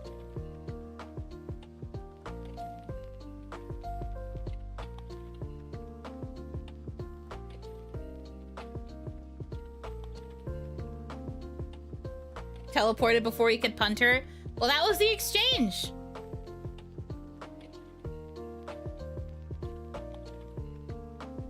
She literally said that she'll give you the keys if it means that you won't be mean to her anymore. And she did. You got what you wanted. Congratulations, I guess.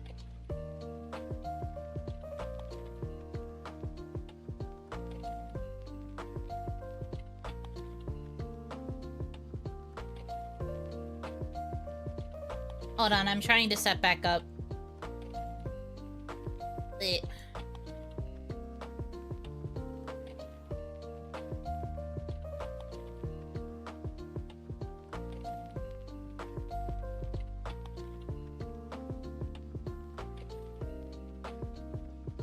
I need to be a little bit more to the side. Hold on. I'm not centered. Ah, frick. There we go. That's better. Yippee!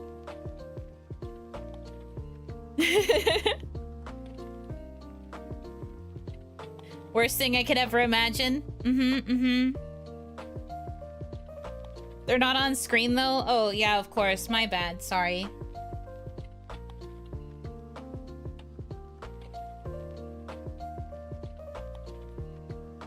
The keys to Yuno's heart. They are not going to unlock anything, but you can have them.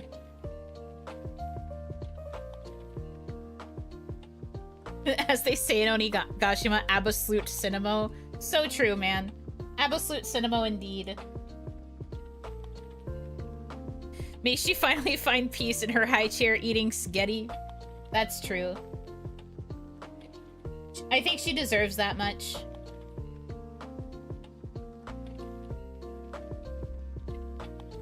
I forgot about that for a fat minute. Elephants never forget. Here's your dang trophy, I guess. I hope you guys know this will not be on the overlays at all for 2.0. You can have it until 2.0 debut, and then they'll be gone for real, for real.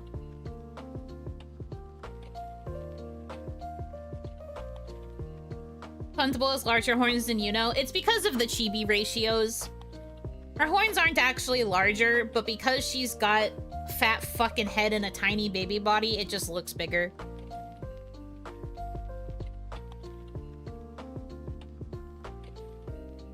Until we get the 2.0 keys, there's not going to be a 2.0 keys. But you can have those for, I don't know, until debut, I guess.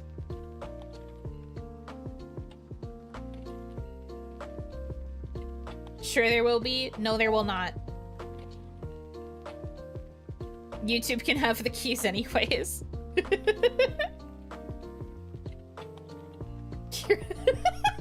Stop. It's going to be out of Papa's hands soon. Once I finally get the finished version of the model, it is up to me. Yuno is going to debut tomorrow just to burn those keys. Wouldn't it be so funny if I go to end stream and I actually had the trailer ready for 2.0 and then it said that the debut is going to be in like 3 days? That'd be very funny. That is not the truth though. I recorded the footage today, but the trailer is not even close to being started.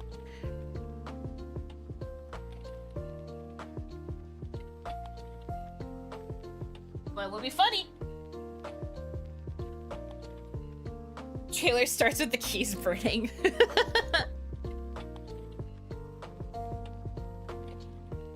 For real though, we are not carrying this bit into 2.0, okay?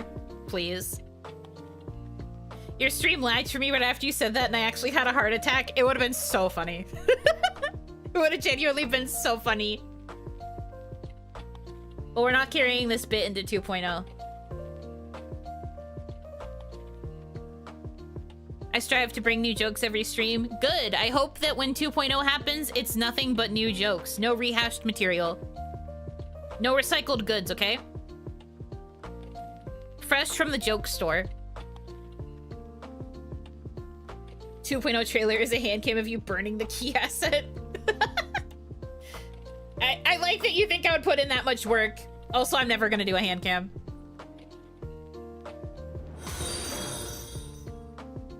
Jalen, thank you for the follow. Welcome in. Maybe the keys unlock 2.0. I am not locking 2.0 with fucking Fisher Price keys. Joke store, it's cheaper to make them from scratch. Okay, make them from scratch then. The whole point is that they are original though. I do not want to see a single rehashed joke.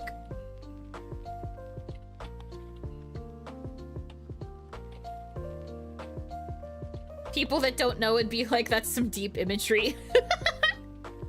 It's a metaphor for how she's burning the key to her heart. She's closing people out. She doesn't want to open herself up to anyone ever again. It's such a deep representation of her lore. When in reality, I'm just like, fucking stupid chat and their fucking stupid obsession with these stupid fucking Fisher Price keys. That I remember I had to search for like 20 minutes to find, because when you search toy keys, you don't find like the actual Fisher Price baby keys in the immediate results because Google's fucked.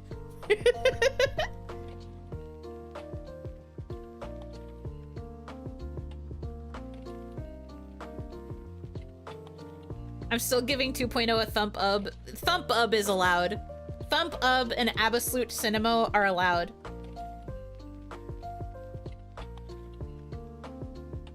Because that lets me make fun of you guys. Those are allowed.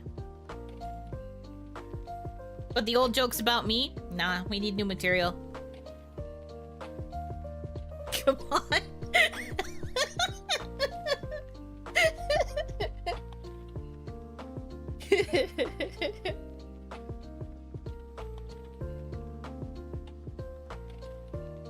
The hard part is coming up with something equivalent to beans. You have time. You'll figure it out.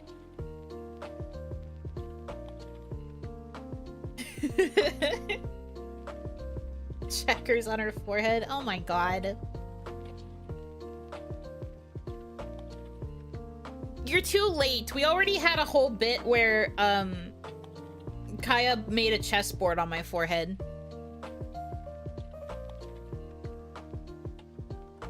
Just show the model real quick so we can start preparing the new materials. No. Even if I decided to commit to that and I showed it on screen for literally a millisecond, there'd be some fucking ninja who would manage to get a screenshot of the full model and then would leak it. So I will not be doing that.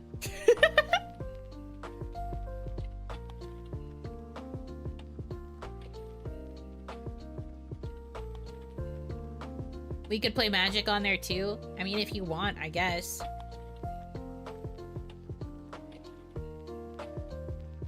I just feel like you guys could be more original than forehead jokes.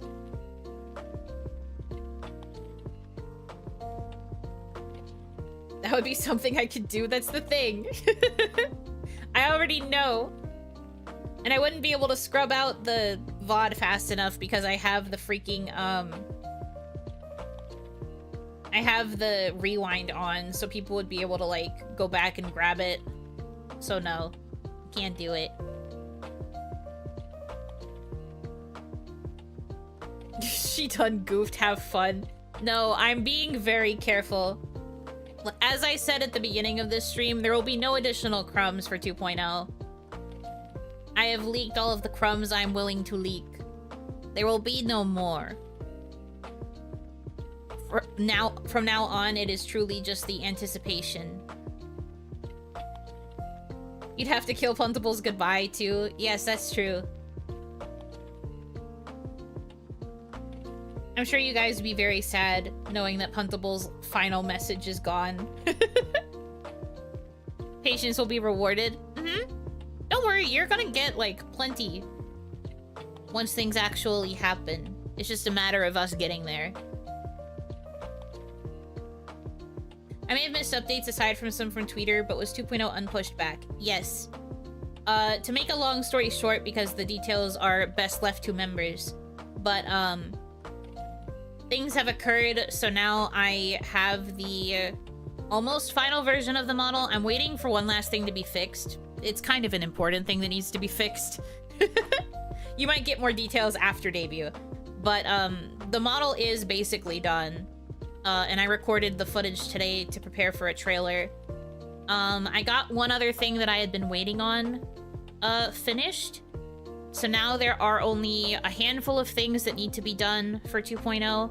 And I think if all goes according to plan, I could have everything, like, prepared and ready within this month. But I'm probably not going to debut this month because this month is very busy.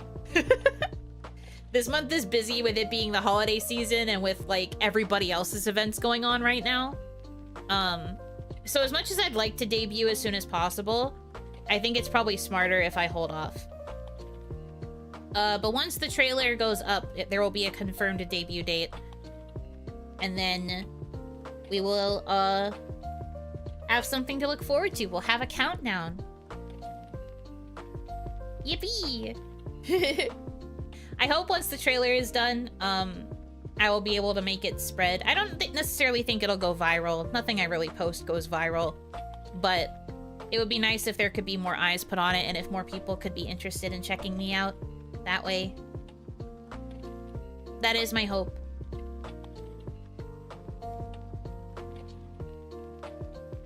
Oh, I should say too, once the date is confirmed, we'll be able to figure out a proper time where, I will do, like, one last send-off stream with 1.0, with Green. But also, I recorded for something the other day, and I used Green again. So you're going to get to see Green again fairly soon. And you will see Green before 2.0. So we can give her a proper send-off. A proper goodbye. And because I miss using her a little bit. When I took her out to record for that thing, I was like, oh man, I kind of missed her. Time to buy an ad in Times Square. Bro, I'd throw up, I think. I'd throw up, I think. I feel like that kind of thing would never happen for somebody like me, though. I'm just a little guy. I threw up. But yeah, that's the video that's on the Times... That's the video that's on Times Square. It's I threw up. Debut. I felt really sad for you the day you were talking about having it pushed back, so I'm actually really happy to hear that. Yeah, I was talking the way that I was because I assumed that things were just going to work out to where I had to, like, scrap a lot of the work that had already been put in. And what was likely going to happen in that very bad timeline is I would have had to wait until I felt comfortable doing another Yuno-thon to re-raise money for the rigging again. And because I don't want to do it because I still owe so much from the last one, odds are I probably just wouldn't have even bothered with 2.0 at all. And then I would have just fulfilled all of the rewards that I needed to fulfill for the original Yuno-thon. And honestly, I'm not gonna lie to you, there probably would have been a point eventually down the line where I would have G-worded. But that's in the very, very bad timeline. Luckily, we're not there. We're in a better timeline. So things are better now. Love that for us.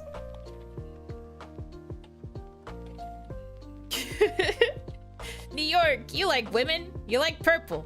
Purple woman. Hopefully that works.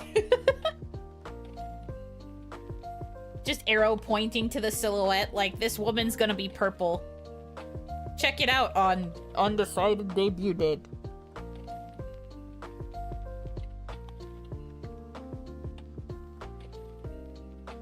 But yeah, no.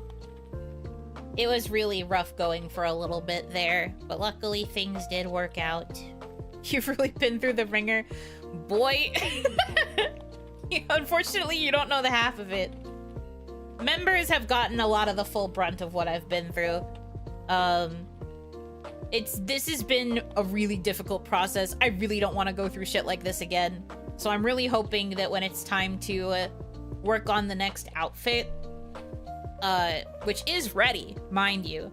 Like, the outfit itself is already, like, done. I just have to we just have to get the work for it to be rigged, and then I would have to commission some stuff, to switch up the branding again in order to suit her. I'm hoping that that process goes much smoother than this did, because holy shit. I don't want to do this ever again. Thank you. There's a reason why they say that people who are indie do not usually put in effort for things like formal debuts. Because, like, you put in all of this effort and all of these money dollars, and it, more often than not, doesn't even result in much. So, having done all of this, that's why I keep talking about how I want it to pop off, because it would be nice if there was some kind of return for everything that I did. But even if not, I still think it will be a fun celebration. Because I do have many things prepared. So I hope that it'll still be fun. But also, it would be nice if it popped off. Do you keep writing Luz as Luce? She can fix you. That's me. I wonder if I should go through with making an actual channel trailer once 2.0 is, like, done and dusted. Because I know you can have a channel trailer on Twitch, and I think you can also have one on YouTube. Maybe I should make a trailer where I actually advertise myself like that. I think that could be kind of fun.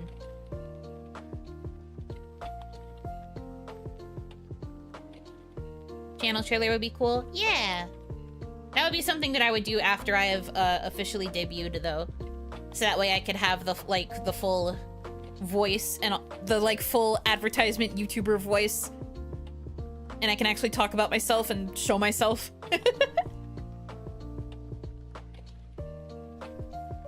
Need to get purple Yuno hanging posters for Have You Seen This Woman with green Yuno on them? No, it's fine.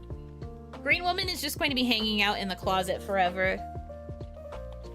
Except for the very rare times where I decide to bring her out from the dead. Do you like comfy game? Do you like women? Hang out with this comfy game woman. Wait. Comfy woman game. Woman comfy? Wait.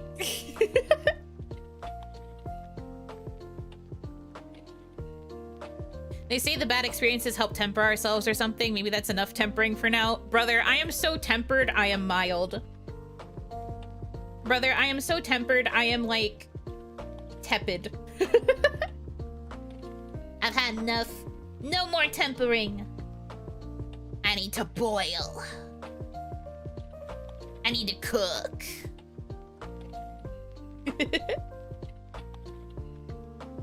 Pretty good summary of the Buno Banaki shit. So true. Can I stop being tempered already too?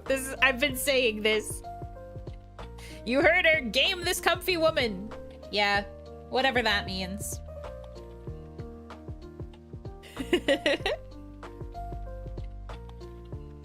But no, I'm very excited for 2.0. I'm sure you guys know that already. It's pretty much all I end up talking about during streams at this point. It will continue. But I'm very, very excited. I went from being very doomer, thinking that it probably wasn't even going to be able to happen, to now being super hyped about it again. So I'm really hoping this time for sure. This time will be the time. This time will well and truly be the time, okay? Once I have the date and I release the trailer, I have to commit. There will be no going back unless something like really, really awful happens, but we're manifesting that won't, okay? We're manifesting it won't. I'm tired of having to make promises and then having to go back on them because of things outside of my control. So I really, really, really, really, really, really want this to work out. So we're gonna commit. Whatever happens, happens.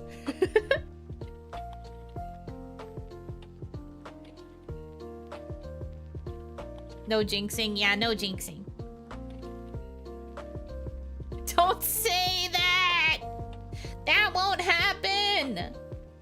No! It won't happen. It's fine. It's all fine. It's all okay. But no, I believe. I'm really excited.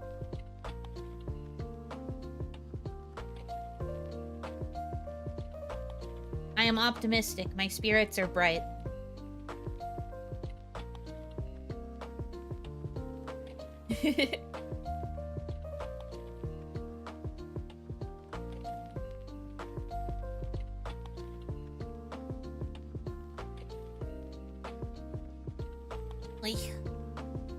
Okay. I'm not ending just yet, but I am going to start the wind down procedure, TM. By like talking about what's going to be going on tomorrow and stuff. So, tomorrow is Wholesome Snack. I'm an official co-streamer for that. They sent me the materials. So I'm gonna set up, well, the waiting room is already set up, but I'm gonna set up like a special stream layout to match the vibes of Wholesome Snack, because I like it when they send the like custom little overlays and stuff. It's very cute. So I'm gonna do that, and we're gonna be hanging out on in the afternoon. It'll start like 30 minutes before the stream does, so I'll be starting at like 2:30-ish, and then the actual show starts at 3 EST. So, 12 p.m. PST, and then you can convert that in other time zones if you want. I don't know you like that, so convert to your own time zones as needed. But that's tomorrow in the afternoon. I don't think it's gonna be a very long showcase, so starting early will give us the chance to yap a little bit, and then the showcase will happen, and then we can chat for a bit afterwards. I will be off Wednesday. There will be no stream Wednesday because the ZA DLC is coming out, and also I just don't usually stream on Wednesdays. So I will be hiding in my little corner playing the Pokemon DLC, and hopefully I will not get spoiled. Manifest this for me, please, God. And then Thursday, I normally wouldn't be streaming on Thursday either, but the Game Awards are Thursday. And I want to watch those with you guys because we voted. So I want to watch them with you guys, and I also want to be on the lookout for any world premieres so we can react together. I think that will be fun. So I did apply to be an official co-streamer for that too. I haven't gotten the confirmation yet, but I'll probably get it. If not, then we'll just watch it more casually. Which is fine by me. I don't really mind that. And then, no stream Friday. Saturday is the usual double stream with the Twitch only and members. I haven't decided what I want to do for that yet. You'll know when we get there. Well, that's the plan for the rest of the week so far. Yes, yes, yes. I hope that sounds good to you guys. So we've got 2 watch-alongs and lots of yappery happening. Not that I don't always yap in my streams, but... Game night? You want game night for members? I do kind of owe you guys a game night. We could probably do some sort of game. New Jackbox, maybe? I don't know. I've seen other people playing the new Jackbox already. I'd feel bad making you play it again. I would love a game night. I also would love a game night. I want a game. So I think gaming would be good. So we could do some games. I'll figure out a game. I barely played it, so I'd be down. Yippee! It might be new Jackbox, but it's not the next Jackbox with you. Ooh, that's very sweet.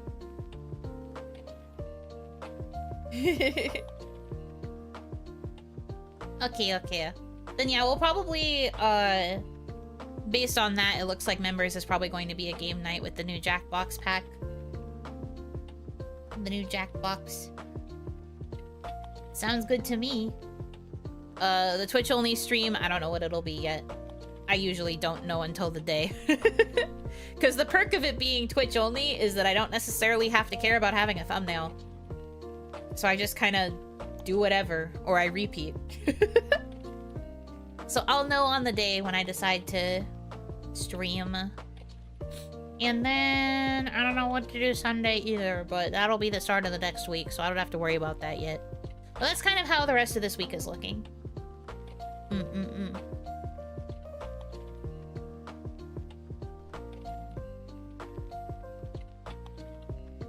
Working until 11:30 p.m. on Saturday? Jeez, open late. That would be like 2:30 a.m. for me. I don't think I could stream Members that late. We can drink more salt water. Voxel water hell. No, I think what's gonna happen is if I do voxels again, I would probably have to switch to the next map, because I think if all of those maps have that much water, we're dead. We are dead and die. I don't want to kill my PC. I don't have the money to get a new PC. I really can't. So I'm thinking that maybe if I go back to coloring voxels, I'll just skip right to the arcade area. Which I think is fine. It'll be sad that we won't get to finish the fishies, but is what it is. I don't want my PC to explode. Finals week this week, then almost a month of no college. I feel you. My school was like that as well. We also basically had an entire month of break.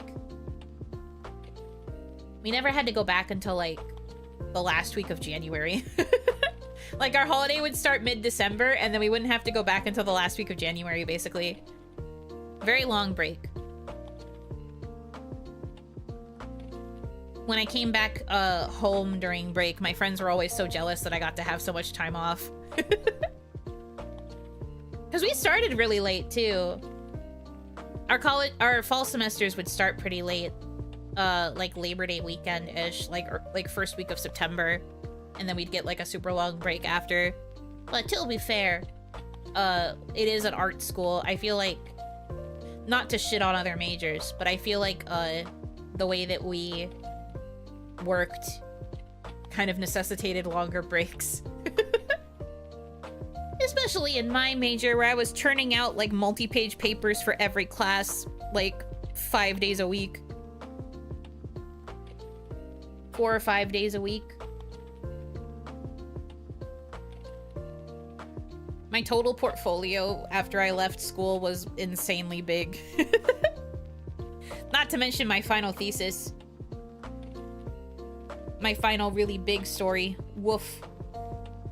So many pages. Seal Noah's POV. Shut up! Not like this, man.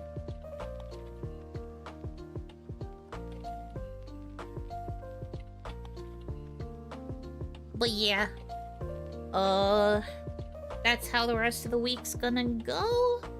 So I should probably wrap up here. I gotta make sure I get some good rest and that I get a little bit more work done before the stream tomorrow afternoon. Is there anything else I wanted to say? I don't think so. I think we're good. Okay.